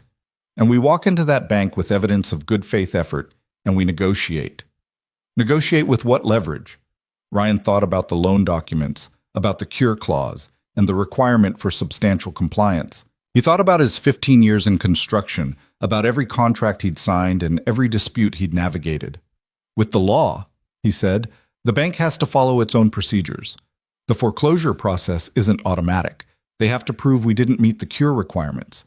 If we can show we've made substantial progress on violations, if we can pay even a significant portion of what's owed, they're required to review our case. And if they still say no, then we fight harder. Ryan met her eyes. Lena, I need you to understand something. I'm all in now. My savings, my time, my reputation, it's all committed to this. I'm not walking away until we've exhausted every option, but I need to know you're all in too. That you're not going to give up the first time something goes wrong. Lena was quiet for a long moment, her fingers tracing the edge of a bank statement, her expression distant. My aunt used to tell me that the diner was more than a business, she said finally. She said it was a promise that there would always be a place where people could get a hot meal and a kind word, where nobody would be turned away because they couldn't afford much, where everyone was welcome. Lena looked up. I've been so focused on keeping the doors open that I forgot about the promise. I forgot that the point wasn't just survival, it was service. So what are you saying? I'm saying I'm all in, not because I think we'll definitely win, but because the fight itself honors what this place was supposed to be. She stood, moving to the window, looking out at the city lights. And I'm saying thank you for reminding me why it mattered in the first place. Ryan stood and moved to join her at the window. They stood side by side, two people bound by impossible odds and stubborn determination, watching the world continue its indifferent rotation. Wednesday morning, Dominic starts abatement work, Ryan said. We've got 8 days where we can't touch anything else. I'm going to use that time to line up contractors, order materials, plan every step of the construction sequence. When he's done, we hit the ground running. I'll handle permits and inspections. I'll document everything, keep records of every dollar spent, every hour worked. When we walk into that bank, we'll have proof of everything we've done. We've got 28 days, Ryan said. 28 days to do the impossible. Lena turned to face him, and in the dim light from the street, Ryan saw determination etched into every line of her face. Then let's stop talking about it and make it happen, she said. And for the first time since the ceiling had collapsed, Ryan felt something beyond desperate hope. He felt ready. Wednesday morning came with the sound of diesel engines and the metallic clang of equipment being unloaded. Ryan arrived at the diner at 5:45 to find Dominic's crew already setting up. 3 workers in hazmat suits carrying containment barriers, industrial air filters, and enough plastic sheeting to wrap a city block. You're early, Dominic called from the back of his van, hauling out a heavy-duty vacuum system. Couldn't sleep, Ryan admitted. Figured I'd make myself useful. You can help Marco set up the negative air pressure system and stay out of the building once we seal it. I don't need civilians contaminating the work zone. Ryan spent the next hour helping the crew establish containment protocols, plastic barriers sealing off the work area, air filtration systems creating negative pressure to prevent asbestos fibers from escaping, warning signs posted at every entrance. By 7 o'clock, the diner had been transformed into something that looked more like a quarantine zone than a restaurant. Lena arrived as the crew was suiting up for entry, carrying 2 thermoses of coffee and a box of donuts. Figured you could use breakfast, she said, distributing food to workers who accepted gratefully. How long before you're actually inside? Another hour of prep, Dominic said, accepting coffee. Then 8 to 10 days of careful, methodical work. You two should go home. Nothing to see here except people in spacesuits scraping paint. I need to be here, Lena said firmly. This is my building, my responsibility. Your building that you can't enter for over a week, Dominic pointed out. Miss Moore, I appreciate the dedication, but you standing in the parking lot watching us work doesn't make the asbestos disappear faster. Go handle permits, chase contractors, do something productive. Lena looked like she wanted to argue, but Ryan touched her arm gently. He's right. We've got a list of 40 things that need doing before this crew finishes. Let's go tackle them. They retreated to Rosie's Coffee, spreading paperwork across the same corner booth where they'd sat 5 days ago when everything had seemed impossible. It still seemed impossible, but now it was impossible with momentum. The GoFundMe had reached $18,000. The local news had run a story Tuesday evening, local contractor fights to save historic diner, and donations had surged overnight. Comments poured in from people who'd eaten at Lena's place over the years, who remembered the original Lena, who wanted to see the landmark saved. "This is surreal," Lena said, scrolling through messages on her phone. "There's a woman here who says she met her husband at the diner in 1987. She's donating $500. "People care about places that matter to them," Ryan said. He was making calls, working through his list of contractors, negotiating rates and availability. "Hey, Jorge, it's Ryan. I need electrical work done starting week after next. Yeah, the diner project. I know it's tight, but I can pay your weekend rate and feed you lunch every day. You in?" By noon, Ryan had secured commitments from an electrician, a plumber, and 2 additional laborers willing to work reduced weekend rates. Marcus had rallied Tommy and Derek. Both had cleared their Saturdays for the next month. The crew was coming together, but the money was still short. $18,000 in donations, Ryan's $14,000 remaining in savings after paying Dominic's deposit, Eddie's $20,000 in material credit. That gave them $52,000 total to work with. They needed at least $70,000 to cover everything: abatement, construction materials, labor, permits, and the loan payment. Still, $18,000 short. "We're getting closer," Lena said, trying to sound optimistic. "Closer doesn't pay the bank," Ryan replied.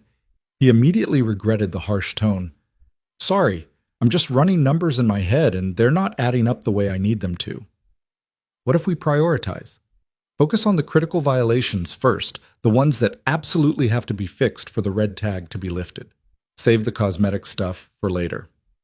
Ryan pulled out the county's violation list, studying it with fresh eyes. Lena was right. Not all violations were created equal. Structural issues, electrical hazards, fire suppression failures, those were critical. Cosmetic damage, minor code updates, aesthetic repairs, those could potentially wait. If we focus on critical violations only, we can maybe cut costs by $8,000, Ryan calculated. That gets us to $60,000 needed instead of $70,000. Still $10,000 short, but better. And the fundraiser is still growing. We might hit $25,000 by the time Dominic finishes. Might, maybe, possibly. Ryan rubbed his eyes, exhaustion settling into his bones. He'd been running on 4 hours of sleep for the past week, juggling his regular job with planning for the diner, trying to be present for Owen while his mind spun through construction sequences and budget calculations. His phone buzzed, a text from his mother. "Owen's school called. He got into a fight at recess. Can you pick him up?" Ryan's stomach dropped. Owen didn't fight. Owen was the kid who cried when other kids knocked down his block towers, who brought home injured caterpillars to nurse back to health, who apologized to furniture when he bumped into it. "I have to go," Ryan said, already standing. "Owen's in trouble at school." "Go. I'll keep working the permit applications." Ryan drove to Oak Elementary faster than he should have, his mind racing through possibilities. Was Owen hurt? Had another kid hurt him? What had caused his gentle son to throw a punch? The principal's office was exactly as Ryan remembered from his own childhood. Industrial carpet, inspirational posters, the faint smell of dry erase markers, and institutional anxiety. Owen sat in a chair outside the principal's door, his face tear-streaked, his knuckles red. "Hey, buddy," Ryan said gently, crouching in front of his son. "You okay?" Owen nodded, then shook his head, then burst into fresh tears. Ryan pulled him into a hug, feeling the small body shake with sobs against his chest. Principal Morrison emerged from her office, a kind-faced woman in her 50s who Ryan had met at back-to-school night. "Mr. Holt, thank you for coming. Owen's not hurt, but we need to discuss what happened." They moved into her office, Owen clinging to Ryan's hand. Principal Morrison explained, Owen had gotten into an altercation with another student named Tyler during recess. Tyler had said something that upset Owen. Owen had pushed Tyler. Tyler had pushed back. A teacher had separated them before it escalated further. "What did Tyler say?" Ryan asked. Owen's voice was barely a whisper. "He said you were going to lose all our money being stupid. He said his dad said you were an idiot for helping some waitress instead of taking care of me. Ryan's hands clenched into fists. Tyler's dad. He knew exactly who that was. Brian Matthews, a real estate agent who probably worked with Caleb Rowe, who probably knew exactly what Ryan was trying to do and wanted it to fail. Owen, can you wait outside for a minute? Ryan said gently. I need to talk to Principal Morrison alone. Owen left reluctantly, and Ryan turned to the principal with barely controlled anger. Tyler's father is involved in the business situation I'm dealing with. He has a vested interest in undermining what I'm doing, and apparently he's discussing it in front of his son, who's bringing it to school to bully mine. Principal Morrison's expression tightened. That's concerning. However, Owen still made the choice to respond with physical force. That's not acceptable regardless of provocation. I understand, and I'll talk to him about better ways to handle this, but I need you to understand that my son is defending his father's honor against a targeted attack. That matters. It does matter, and I'll be having a conversation with Tyler and his parents about appropriate topics of discussion around children. She paused. Mr. Holt, I don't want to overstep, but I saw the news story about the diner. What you're doing is admirable. Don't let people like Brian Matthews make you question that. Ryan thanked her and collected Owen, who was subdued and shamefaced as they walked to the truck. Am I in trouble? Owen asked quietly. Yes, Ryan said, but not the kind you think. They drove to a park instead of going home, sitting on a bench overlooking the playground where other kids were climbing and shouting and living their uncomplicated lives. Buddy, I need you to understand something, Ryan began. What Tyler said about me, about losing our money, that hurt you because you love me and you want to protect me, right? Owen nodded, wiping his nose on his sleeve. But pushing him didn't protect me. It just got you in trouble and made the situation worse. When someone says something mean about someone you love, the best thing you can do is know in your heart that they're wrong. You don't have to convince them. You just have to know the truth yourself. But what if they're right? Owen's voice cracked. What if we do lose all our money? Ryan pulled his son close, feeling the weight of every choice he'd made in the past week pressing down on him. Then we lose our money, he said simply, and we figure it out. We'll still have our house. We'll still have each other. We'll be okay. But Tyler's dad said you were being stupid. He said you should be taking care of me instead of helping a stranger. I'm taking care of you, Ryan said firmly. Taking care of you means making sure you have food and clothes and a safe place to live. But it also means teaching you what's important. And helping people who need help is important. Fighting for things that matter is important. Even when it's hard. Especially when it's hard. Owen was quiet for a moment, processing this with the serious concentration of a 6-year-old trying to understand adult complexity. Do you like the waitress lady? He asked finally. The question surprised Ryan. I barely know her, buddy. But do you want to know her? Ryan thought about Lena standing in the rain refusing to give up, about her careful documentation of every permit and violation, about the way she'd thanked him for not being sensible. Yeah, he admitted. I do. Then you should help her, Owen said with the simple logic of childhood, and Tyler's dad is wrong. They sat on the bench for another 20 minutes, watching the playground activity, and Ryan felt some of the tension ease from his shoulders. His son was okay, scared and confused about why the adult world was suddenly intruding on his school life, but okay. Can we get ice cream? Owen asked eventually. Didn't we just talk about money being tight? You said we'd be okay, and you always say after hard things we get ice cream. Ryan laughed despite everything. You're absolutely right. Ice cream it is. They got ice cream, 2 scoops each, chocolate and vanilla, sitting at a sticky outdoor table while the afternoon sun slanted through the trees. Owen chattered about normal kid things, the school incident apparently processed and filed away, and Ryan tried to be present even as his mind drifted back to the diner. That evening, after putting Owen to bed with extra reassurance that everything was fine and Tyler's dad didn't know what he was talking about, Ryan called Lena. How's Owen? She asked immediately. He's okay. Defended my honor against a bully whose father apparently thinks I'm an idiot. You're not an idiot? You're possibly insane, but not an idiot. There's a difference? Idiots don't know what they're risking. You know exactly what you're risking and you're doing it anyway. That's not stupidity. That's courage. Lena paused. Or insanity. I'm still deciding which. Ryan smiled despite his exhaustion. How did the permits go? Submitted applications for electrical, plumbing, and structural work. The county says 7 to 10 business days for approval. We don't have 10 business days. I know, so I called in a favor with the county clerk. She's expediting our applications. Says we should have approvals by Monday. How did you manage that? Her daughter worked at the diner through high school. I wrote her a college recommendation letter 5 years ago. She remembered. Lena's voice softened. Turns out when you spend 12 years being kind to people, some of them want to help you when you need it. They talked for another hour, going through the construction timeline, the material orders, the inspection schedule. It was practical conversation, logistics, and planning, but underneath it, Ryan felt something else developing, a partnership built on shared purpose and mutual respect. The fundraiser hit $22,000, Lena said as they were wrapping up. And I got a call from a woman who runs a restaurant association. She wants to feature our story in their newsletter, says it might bring in more donors. Every bit helps. Ryan, thank you for today, for dealing with the school thing, for being there for your son even when you're drowning in this project. It matters that you keep him as priority. He's always priority, Ryan said. This project doesn't mean anything if I lose him in the process. The next week passed in a blur of controlled chaos.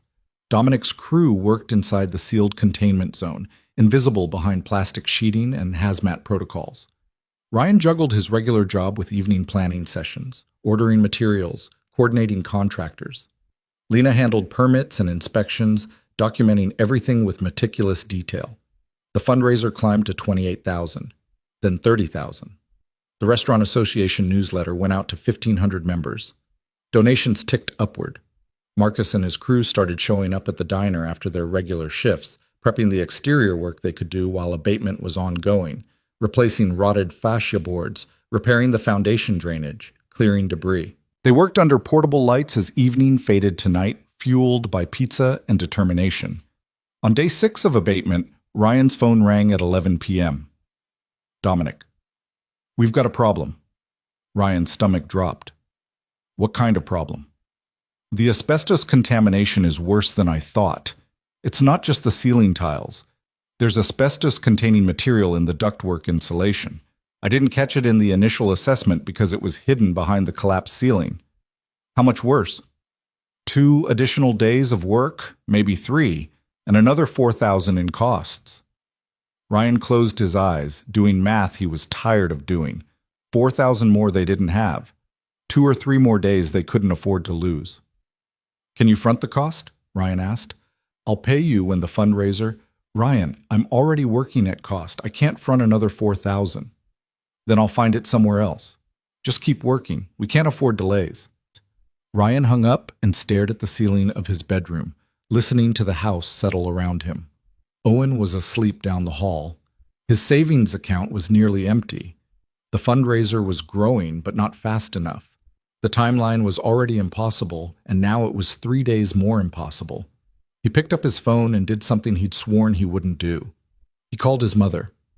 Ryan, it's 11 o'clock. Is everything okay? I need to borrow money, Mom. $4,000. I'll pay you back with interest. We've hit an unexpected cost and I don't have anywhere else to turn. His mother was quiet for a moment. The diner project. Yes. Ryan, I don't have $4,000 in cash. My savings is tied up in CDS and retirement accounts. If I withdrew early, the penalties would be, forget it. I'm sorry I asked. I'll figure something else out. Wait. His mother's voice sharpened. I can't give you cash, but I can take out a personal loan. My credit's better than yours. I can have the money by Friday. Mom, I can't ask you to... You're not asking. I'm offering. Your father would have done the same thing in a heartbeat, and he would have wanted me to help you when you're trying to do something that matters. She paused. But Ryan, I need you to promise me something. If this fails, if you lose everything trying to save this building, you won't let it destroy you. You'll accept it and move forward and keep being the father Owen needs. I promise, Ryan said, his throat tight. Then I'll have the money Friday. Now get some sleep. You sound exhausted. Friday arrived with Dominic's crew emerging from the containment zone, like astronauts returning from hostile territory. The abatement was complete. The building had been cleared. Testing confirmed 0 asbestos fibers in the air, lead paint properly contained and neutralized. "You're good to start construction," Dominic said, handing Ryan the clearance certificates. "Building's as clean as it's going to get. The rest is up to you." Ryan stood in the diner for the first time in 11 days, seeing it stripped down to studs and concrete. The damaged ceiling was gone entirely, exposing roof decking and joists. The walls were bare drywall, waiting for paint. The floor was scarred and stained, but structurally sound. It looked like a war zone. It looked like possibility. Lena stood beside him, her hand covering her mouth, tears streaming down her face. 11 days, she whispered. "We've used 11 days and all we've done is remove contamination. We still have to actually rebuild." "Then we rebuild," Ryan said. "Tomorrow, 6 a.m., my crew starts. We've got 19 days to make this happen." That Saturday, the real work began. Marcus and Tommy arrived at 5:30, beating the sunrise. Derek showed up at 6 with his younger brother. Free labor, he explained. The kid needed community service hours for school. Jorge, the electrician, rolled in at 6:30 with his van full of wire and conduit and the patient expression of a man who'd seen too many rushed jobs go wrong.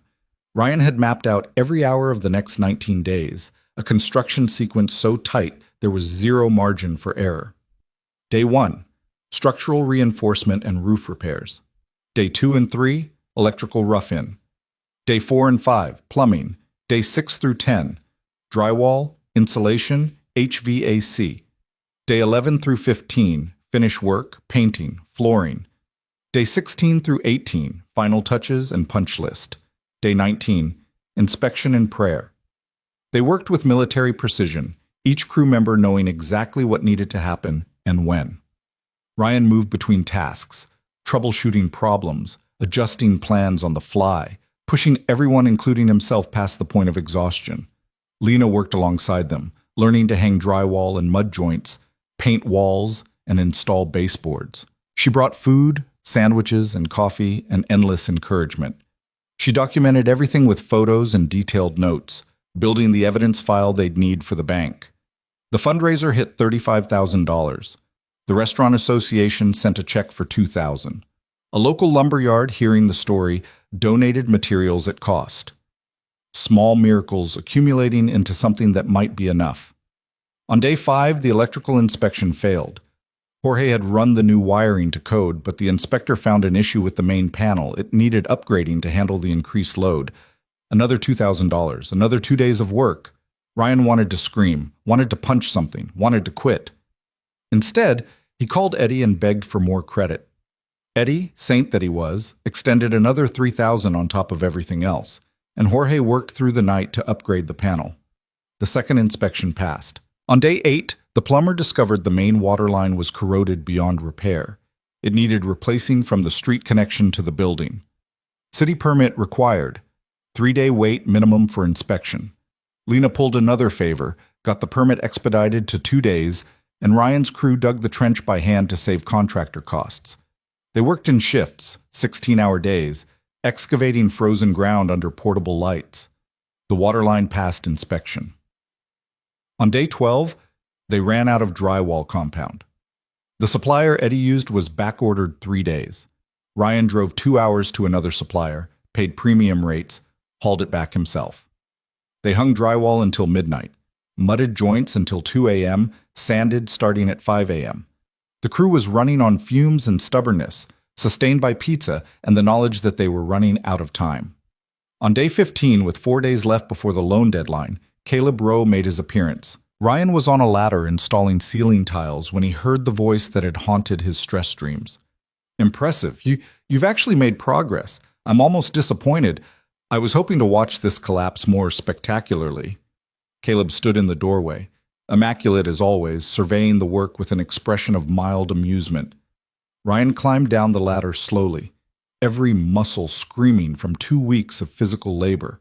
Marcus moved to stand beside him, and Ryan saw the rest of the crew subtly positioning themselves, forming a wall between Caleb and their work.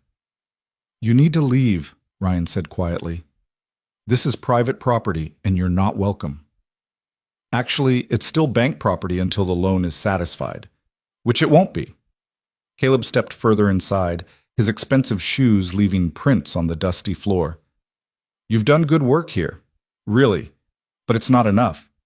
You're still short on the loan payment. You're running out of time. And even if you somehow finish the construction, you still have to pass final inspection. The county inspector is very thorough, very particular. The implication hung in the air like smoke. Are you saying you've gotten to the inspector? Lena demanded, emerging from the kitchen. She'd been painting trim, her clothes splattered with white, her hair pulled back, looking fierce and exhausted. I'm saying the inspector takes his job seriously.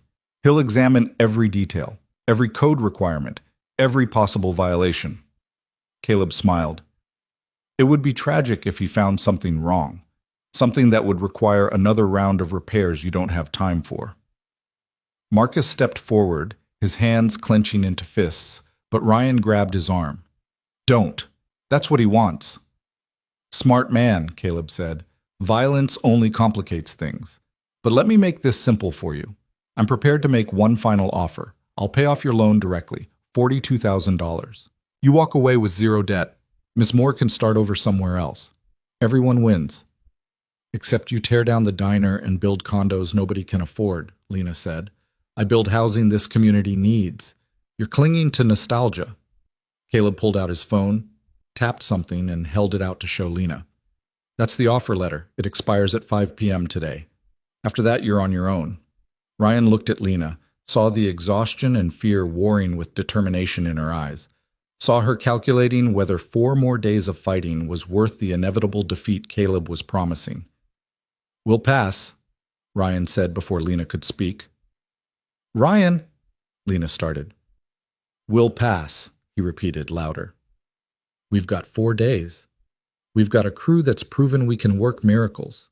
And we've got something you'll never understand, Ro. We've got people who believe this place matters. Caleb's smile turned cold. Belief doesn't pay bank loans. Money does. And you don't have enough. Then I guess we'll find out Monday whether we're right or you are, Ryan said. Now get the hell out of our building. For a moment, Caleb looked like he might argue. Then he pocketed his phone and headed for the door. See you Monday, Mr. Holt. I'll be at the foreclosure auction, ready to buy this place for pennies on the dollar. I hope your belief keeps you warm when you're explaining to your son why Daddy's broke. He left, and the silence that followed was heavy with doubt. Did we just make a terrible mistake? Lena asked quietly. Ryan looked around at the diner, the new drywall, the fresh paint, the electrical panels and plumbing, and all the hours of work represented in every surface. Maybe, he admitted. But we've come too far to quit now. Marcus clapped him on the shoulder.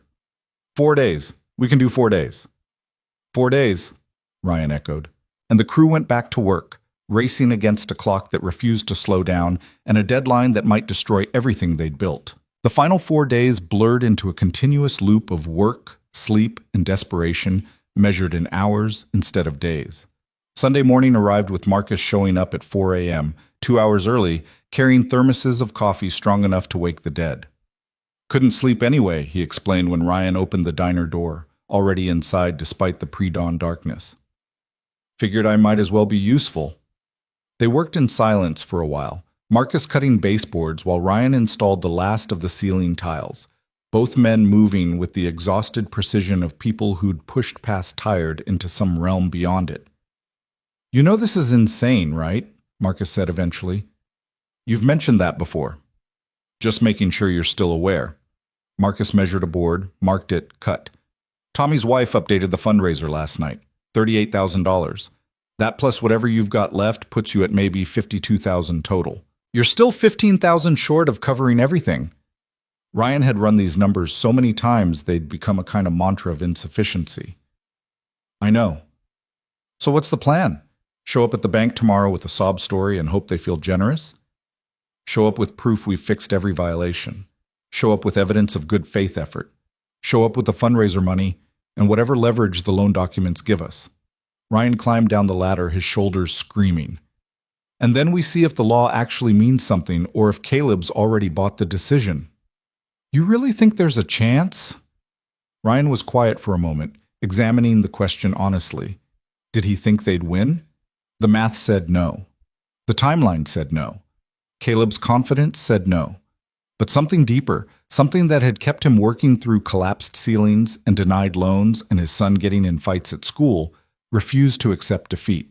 "I think we've done everything humanly possible," Ryan said finally. "If that's not enough, at least we'll know we tried." The rest of the crew arrived by 6. Jorge finished the electrical work, running final connections and testing every circuit. The plumber, a gruff man named Pete, who'd worked for reduced rates as a favor to Eddie, completed the water heater installation and verified the pressure. Derek and his brother painted the last section of wall, their roller strokes steady despite 36 hours of near-continuous work. Lena moved through the space with her camera and clipboard, documenting everything. She photographed each completed repair, noted every permit clearance, built the evidence file that might be the difference between saving the diner and losing everything. At noon, the county building inspector arrived for the pre-final inspection, a courtesy review to identify any issues before the official final inspection Monday morning. His name was Gerald Hutchins, a man in his 60s with the expression of someone who'd seen every shortcut and code violation contractors thought they could hide. He moved through the diner with methodical slowness, testing outlets, examining joints, checking clearances with a measuring tape he pulled from his belt like a gunslinger drawing a weapon. Ryan followed at a respectful distance, his heart hammering with each inspection point. One failure, one missed detail, one code requirement they'd overlooked in their desperate rush. That's all it would take. Gerald checked the electrical panel, nodded, examined the plumbing connections, made a note, tested the structural reinforcements Ryan's crew had installed in the ceiling, measured twice. "You did this in 19 days?" Gerald asked, turning to face Ryan. 19 days with a crew working around the clock. Yes, sir. That's either impressive or reckless. Gerald made another note on his clipboard. Probably both. "Did we pass?" Lena asked, her voice tight with anxiety. Gerald was quiet for a long moment, reviewing his notes. Ryan could see Caleb's words playing through his mind. The inspector is very thorough, very particular. Had Roe gotten to him? Had he been instructed to find violations that would delay certification, push them past the deadline? "You've got 3 items that need addressing before tomorrow's final," Gerald said finally, and Ryan felt his stomach drop. "The exit sign in the kitchen isn't properly illuminated. The bathroom door closer needs adjustment to meet ADA requirements. And you're missing one CO2 detector in the storage area." Ryan's mind raced. Those were minor issues, fixable in hours. But if Gerald wanted to be difficult, he could insist they required permits, inspections, delays they didn't have time for. "Can we fix those today?" Ryan asked carefully. "Before the final inspection tomorrow?" Gerald looked at him, and something flickered in the older man's expression, recognition or respect, or maybe just weariness with the games developers like Caleb played. "You can fix them any time before I come back at 9 a.m. tomorrow. But Mr. Holt, they need to be fixed properly. No shortcuts, no half measures. I'll be checking." He paused at the door. "I heard what you did when the ceiling collapsed. Heard you pulled people out, kept them safe. That matters. But safety has to be built into the structure, not just the response. You understand?" "Yes, sir, I understand." Gerald left, and Ryan immediately turned to his crew. "Tommy, run to Home Depot. We need an exit sign and a CO2 detector. Jorge, can you install them this afternoon? Derek, you're with me on the door closer." They scattered to their tasks, the clock ticking down, every minute precious. By 8 p.m. Sunday night, all 3 items were corrected. Ryan walked through the diner one final time, checking every detail, looking for anything they'd missed.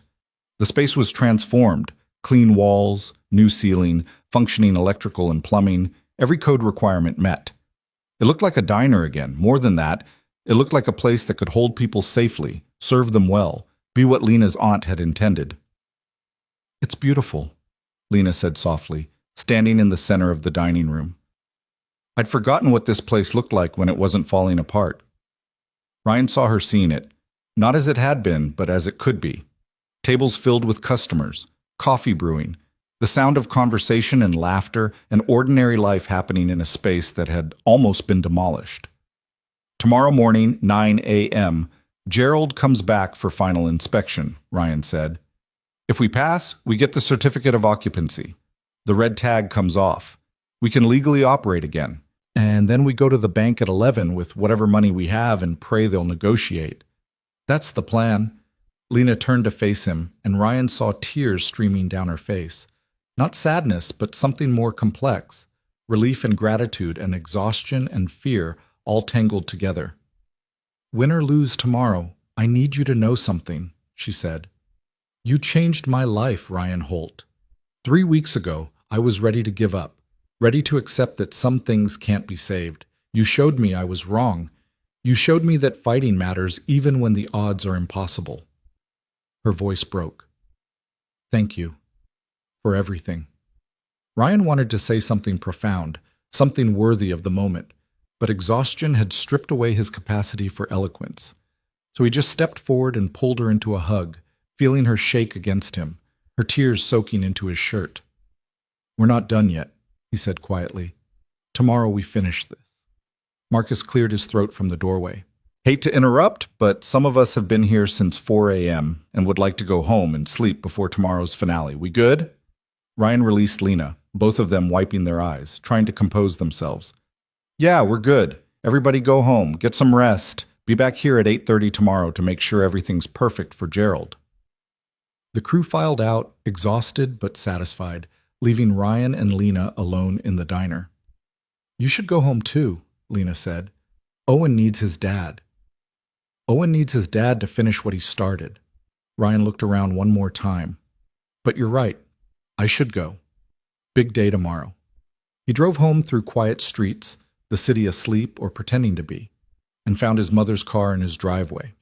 She'd stayed late with Owen again, one of 100 kindnesses she'd extended over the past 3 weeks.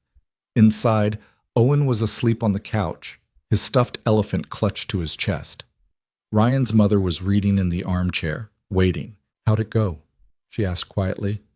We're ready for inspection tomorrow. Then the bank. Then we find out if any of this mattered. It already mattered. His mother stood, gathering her things. You taught your son that his father fights for what's right. That's worth more than any building. Ryan carried Owen to bed, tucking him in with the practiced movements of 3 years of single parenthood. His son stirred, mumbling something about dinosaurs, then settled back into sleep. Ryan stood in the doorway for a long moment, watching Owen breathe, and felt the weight of every choice pressing down on him. If they lost tomorrow, if the bank foreclosed and Caleb won and all of this had been for nothing, he'd still have this. His son, safe and loved and learning what it meant to stand for something. Maybe that was enough.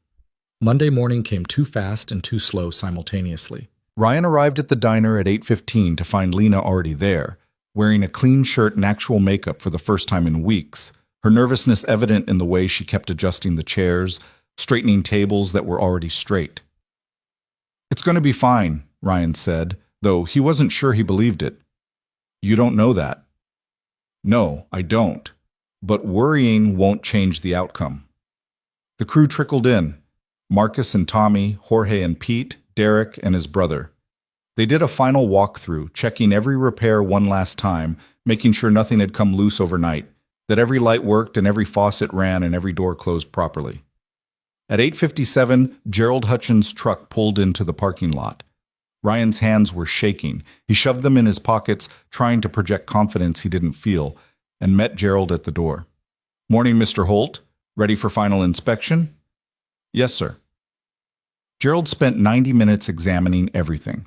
He tested the exit sign Ryan's crew had installed, checked the bathroom door closer, verified the CO2 detector placement.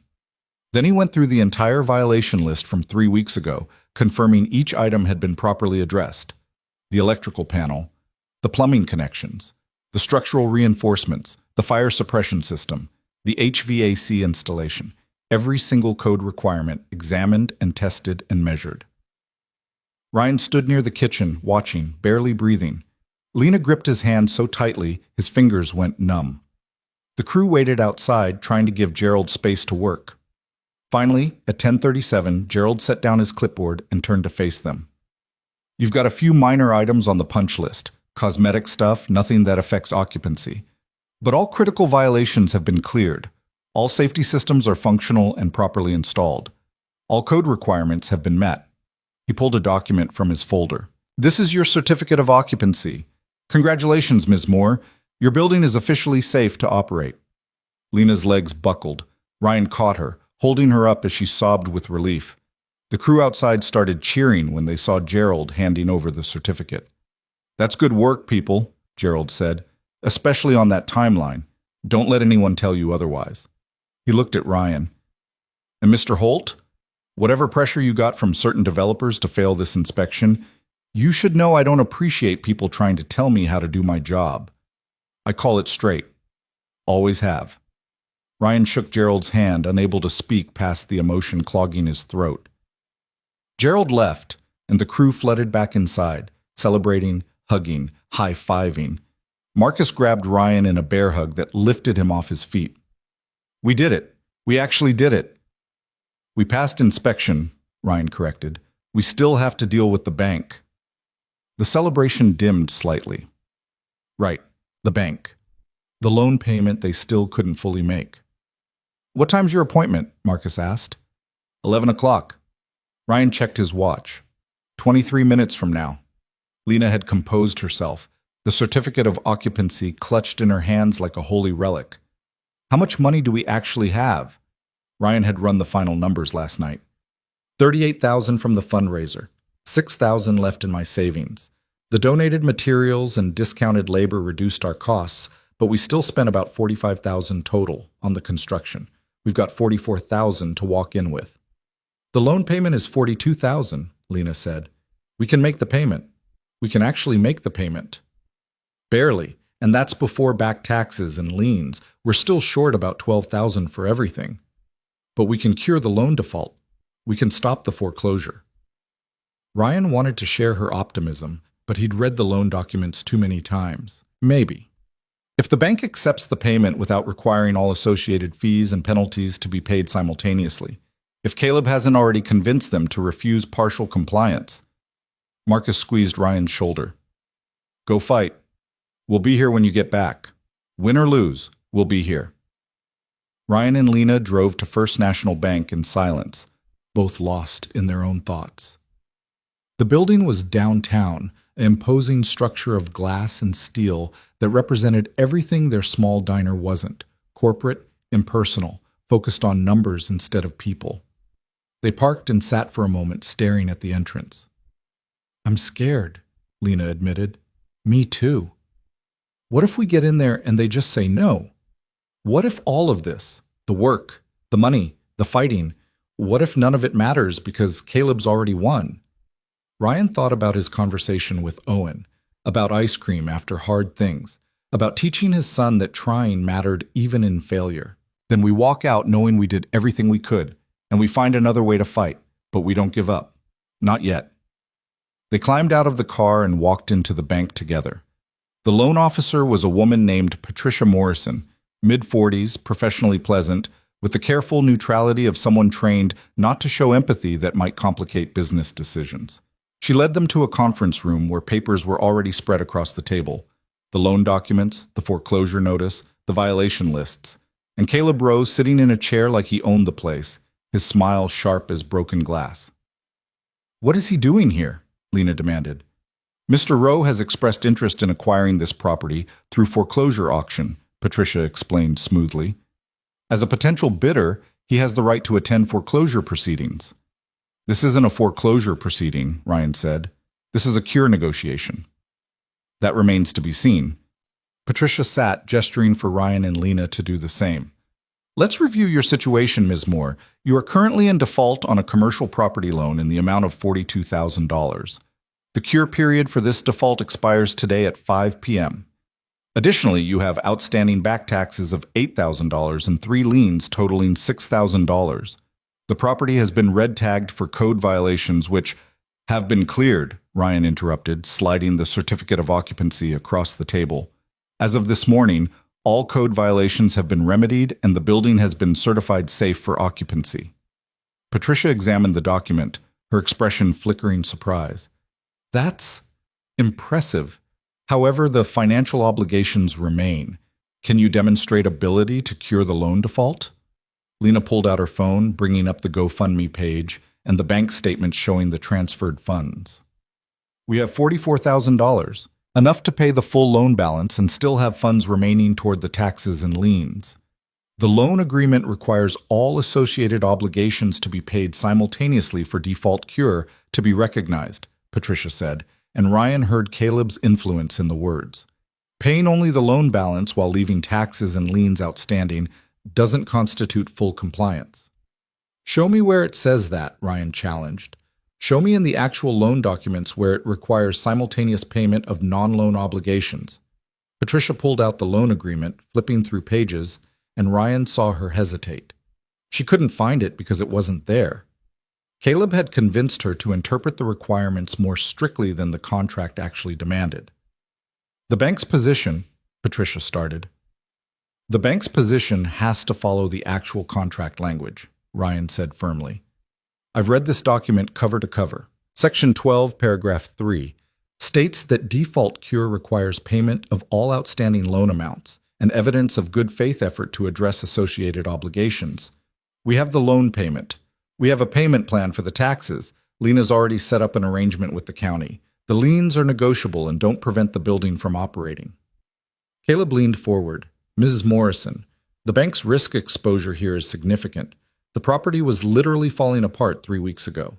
These people cobbled together some repairs, but there's no guarantee of long-term stability or Miss Moore's ability to make future payments. The prudent course is to proceed with foreclosure. The prudent course is to follow the law and the contract, Ryan countered. We've met every requirement for cure. We have the payment. We have the certificate of occupancy. We have evidence of substantial good faith effort. The bank is legally obligated to accept cure. Patricia looked between them, clearly uncomfortable. I need to consult with my supervisor. This is outside my authority to decide unilaterally. She left the conference room, leaving Ryan, Lena, and Caleb in tense silence. You fought well, Caleb said conversationally. Better than I expected, but you're still going to lose. The bank wants this foreclosure. I've made it worth their while to want it. You've bribed them, Lena said. I've promised future business, perfectly legal, perfectly above board, and perfectly effective. Caleb stood, walking to the window, looking down at the street below. When this foreclosure goes through, and it will, I want you both to remember something. I offered you a fair price. I gave you multiple chances to walk away with dignity. You chose this outcome. We chose to fight, Ryan said. There's a difference. Fighting implies a chance of winning. You never had a chance. The door opened. Patricia returned with an older man, gray hair, expensive suit, the bearing of someone who'd spent decades making decisions that affected people's lives. I'm Michael Reeves, Senior Vice President, he said, taking Patricia's seat. I've reviewed your documentation and consulted with our legal department regarding the cure requirements. This was it. Ryan felt Lena's hand find his under the table, their fingers interlacing. The loan agreement is clear, Reeves continued. Default cure requires payment of all outstanding loan amounts. You've demonstrated ability to make that payment. The certificate of occupancy proves code violations have been addressed. Associated obligations such as taxes and liens, while concerning, are not contractually required for cure acceptance. He paused, and Ryan saw something shift in his expression. However, I have concerns about long-term viability. Miss Moore, can you demonstrate ability to make future loan payments? Lena straightened. The diner was profitable before the collapse. With the repairs completed and the building safe, I can reopen immediately. I have my former cook ready to return, a waitress willing to come back, suppliers lined up. I've done the projections. We can be cash flow positive within 2 months. Projections aren't guarantees, Caleb interjected. Neither are real estate developments, Reeves said coolly, turning to face Caleb. Mr. Rowe, I appreciate your interest, but this is between the bank and our borrower. He looked back at Lena. Miss Moore, I'm prepared to accept your cure payment and reinstate your loan. However, I'm also requiring modified terms. Your interest rate will increase by 1 point. You'll be required to maintain escrow for property taxes, and you'll provide quarterly financial statements for the next year to demonstrate ongoing viability. That's acceptable, Lena said immediately. Furthermore, the back taxes must be paid within 90 days, and you must demonstrate progress on lien resolution within the same period. Failure to meet these requirements will result in immediate default without additional cure period. Understood. We can do that. Reeves pulled out paperwork, beginning the modification process, and Ryan felt something like victory starting to bloom in his chest. Caleb stood abruptly. This is a mistake. You're accepting a high-risk borrower over a guaranteed sale. When this fails, and it will fail, the bank will be left with a worthless property and legal complications. That's our risk to manage, Mr. Rowe, Reeves said without looking up from his paperwork. Thank you for your interest. Caleb stared at them for a long moment, his expression cycling through anger, disbelief, and finally, cold acceptance. You haven't won, he said quietly. You've bought yourselves time, but time runs out for everyone. He left, and the conference room felt lighter without his presence. Ryan and Lena spent the next hour signing documents, transferring funds, executing the loan modification. When it was done, Patricia handed them the modification agreement with something that might have been respect. Good luck, Ms. Moore. I hope this works out for you. Outside the bank, standing on the sidewalk in the midday sun, Lena turned to Ryan with tears streaming down her face. We did it. We actually did it. We did it, Ryan confirmed. And then she was hugging him, laughing and crying simultaneously, and he was holding her like she was something precious he'd fought to protect. When they finally separated, both of them were crying, exhausted, overwhelmed by the magnitude of what they'd accomplished. I need to tell the crew, Ryan said, pulling out his phone. But when they got back to the diner, they found the crew had already heard. Apparently Gerald had stopped by to drop off some paperwork and mentioned seeing them at the bank. The parking lot was full of trucks. A hand-painted banner hung across the front of the building. Lena's place. Open soon. Marcus met them at the door with a huge grin. Did we win? We won, Ryan said, and the cheer that went up probably violated noise ordinances. The celebration that followed was chaotic and perfect. Someone had brought champagne, cheap stuff that tasted like victory anyway. Pizza appeared from somewhere. The crew toasted and laughed and recounted their favorite moments from the 3-week marathon of construction. Jorge told the story of the midnight waterline excavation. Tommy described the time Derek's brother accidentally painted himself into a corner and had to wait an hour for the paint to dry. Pete the plumber demonstrated his impression of Gerald's inspection face, which was frighteningly accurate. Lena moved through it all with wonder on her face. This woman who'd been ready to give up 3 weeks ago, now surrounded by people celebrating her victory. Around 3 o'clock, after the pizza was gone and the champagne bottles were empty, the crew began filtering away. They had families to get back to, lives that had been on hold while they fought this fight. They left with handshakes and hugs and promises to come back for the reopening dinner. Finally, only Ryan, Lena, and Marcus remained. I'm going to head out too, Marcus said. You two probably need to talk. Figure out what happens next. He hugged Ryan. Proud of you, man. This was insane, but you pulled it off. We pulled it off, Ryan corrected. Couldn't have done it without you. Yeah, well, next time you decide to save a building, maybe give me more than 3 weeks' notice. Marcus waved and headed for his truck, leaving Ryan and Lena alone in the diner for the first time since that terrible night 3 weeks ago. The space was quiet now, the celebration over, just the two of them standing in the dining room they'd fought so hard to save. I need to thank you properly, Lena said, for everything you risked, everything you gave up. I didn't give anything up. I invested in something that mattered. You know what I mean. Your savings, your time, your relationship with your son. I saw how hard it was, juggling all of this with being a father. Ryan thought about Owen, about the fight at school, and the ice cream conversations, and the way his son had said, then you should help her, with perfect 6-year-old clarity. Owen's fine. Better than fine. He learned something important these past 3 weeks, that his dad stands for something, that helping people matters even when it costs you. Ryan moved to the window, looking out at the parking lot where his truck sat next to Lena's Honda. And honestly, I needed this too. I've spent 2 years playing it safe, making sure nothing could go wrong, building a life that was secure but small. This reminded me that there's more to life than just getting by. Lena joined him at the window. So what happens now? Now you reopen the diner. You make it profitable like you promised the bank. You prove Caleb wrong. And you? I go back to my regular job. Help you here on weekends when you need it. Be a silent partner in the business I helped save. Ryan turned to face her. Unless you want something different. I want... Lena paused, choosing words carefully. I want to know if this was just about the building, or if maybe it was about something else too. Ryan's heart hammered. They'd been dancing around this for 3 weeks.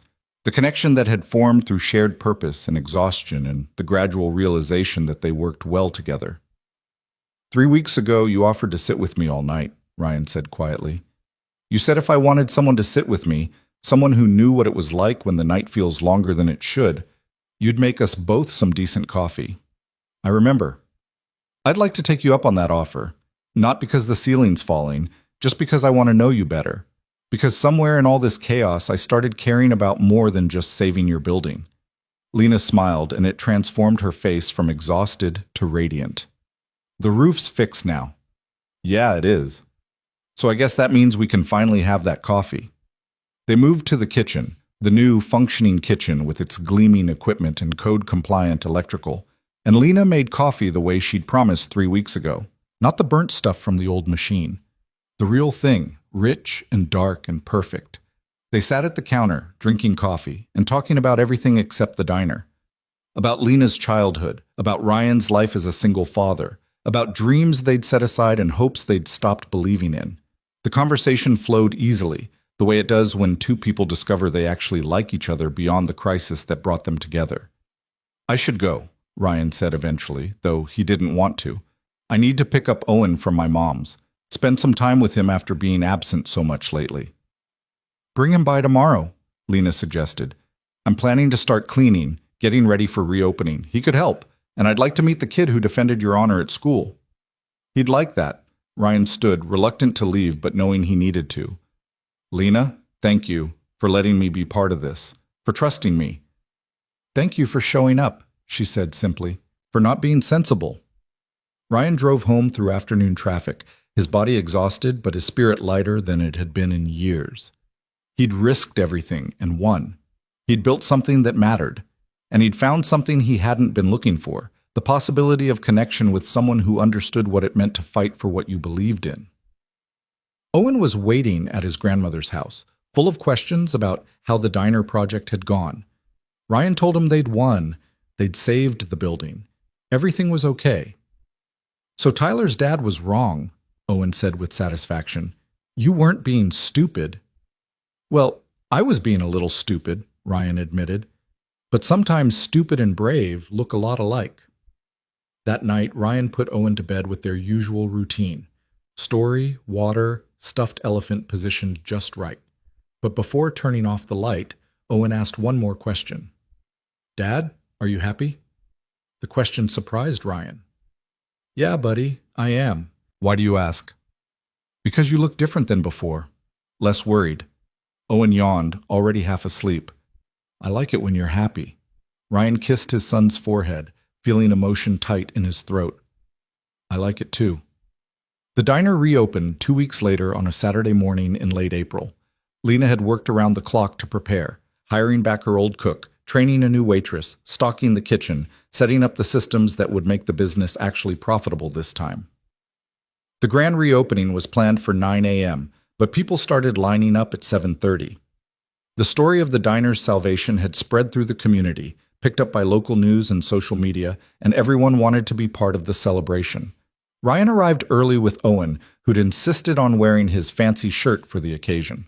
Marcus and the crew were already there, along with their families. Jorge brought his wife and kids. Tommy's wife had made a cake decorated like the diner. Even Gerald Hutchins showed up, wanting to see the finished product. At exactly 9 a.m., Lena unlocked the doors and let the crowd in. The diner filled immediately, every booth, every table, people standing in the corners waiting for seats. The coffee flowed. The grill sizzled. Lena moved through the space with joy on her face, greeting customers, taking orders, being exactly what she'd always been, the heart of a place that mattered. Ryan sat in the same booth where he'd sat 3 weeks ago on the worst night of his life. Owen sat across from him, coloring on the kids' menu Lena had made special. But this time, Ryan wasn't alone. Lena stopped by between orders, refilling his coffee, stealing moments to sit when the rush allowed. Around 11 a.m., the door opened and Caleb Rowe walked in. The diner went quiet. Every person there knew the story, knew what Caleb had tried to do. Marcus stood, ready to throw him out, but Ryan raised a hand, stopping him. Caleb walked to the counter, and Lena met him there with her order pad, her expression neutral but strong. "What can I get you?" she asked. "Coffee? Black?" Caleb looked around the packed diner at the families and the laughter and the community that had rallied to save this place. "You won. Congratulations." "We won," Lena corrected. "All of us. Everyone who believed this place was worth saving." Caleb nodded slowly. "I underestimated you, both of you. I thought you'd break when the pressure got real." "We almost did," Lena admitted. "Multiple times. But we had help. And we had something you'll never understand." "What's that?" "We had a reason beyond profit." Lena poured his coffee, set it in front of him. $3. Caleb left exact change on the counter and walked out, carrying his coffee, and nobody tried to stop him. He'd lost fair and square, and there was no point in rubbing it in. The diner returned to its celebration, the moment with Caleb already fading into the background noise of moving forward. Ryan watched Lena work, watched her smile at customers and refill coffee and be exactly who she'd always been except stronger, more sure of herself. Watched her stop to ruffle Owen's hair and compliment his coloring. Watched her catch his eye across the room and smile in a way that made his chest tight with possibility. This was what they'd built. Not just a diner, not just a business that would survive and maybe thrive, but a place where people mattered, where community meant something, where fighting for what's right actually counted. And somewhere in the building process, Ryan had rebuilt himself too. Had gone from a man playing it safe to someone willing to risk everything for what mattered. Had found partnership and purpose and maybe, eventually, something more. As the afternoon wore on and the crowd finally began to thin, Lena slid into the booth across from Ryan, exhausted and happy. "We did it," she said. "Yeah, we did." "So what's next?" Ryan looked at Owen, who was showing Lena's cook his coloring masterpiece, looked at the diner full of people who'd come because they cared, looked at the woman across from him who'd offered him coffee all those weeks ago and ended up offering him so much more. "Next we keep building," Ryan said. "The diner, the business, whatever this is between us. We keep building things that last." Lena reached across the table, taking his hand. "That sounds perfect." And in that moment, sitting in a booth in a diner they'd saved from collapse, Ryan Holt felt something he hadn't felt in years. He felt like he'd finally built something that would hold. The end.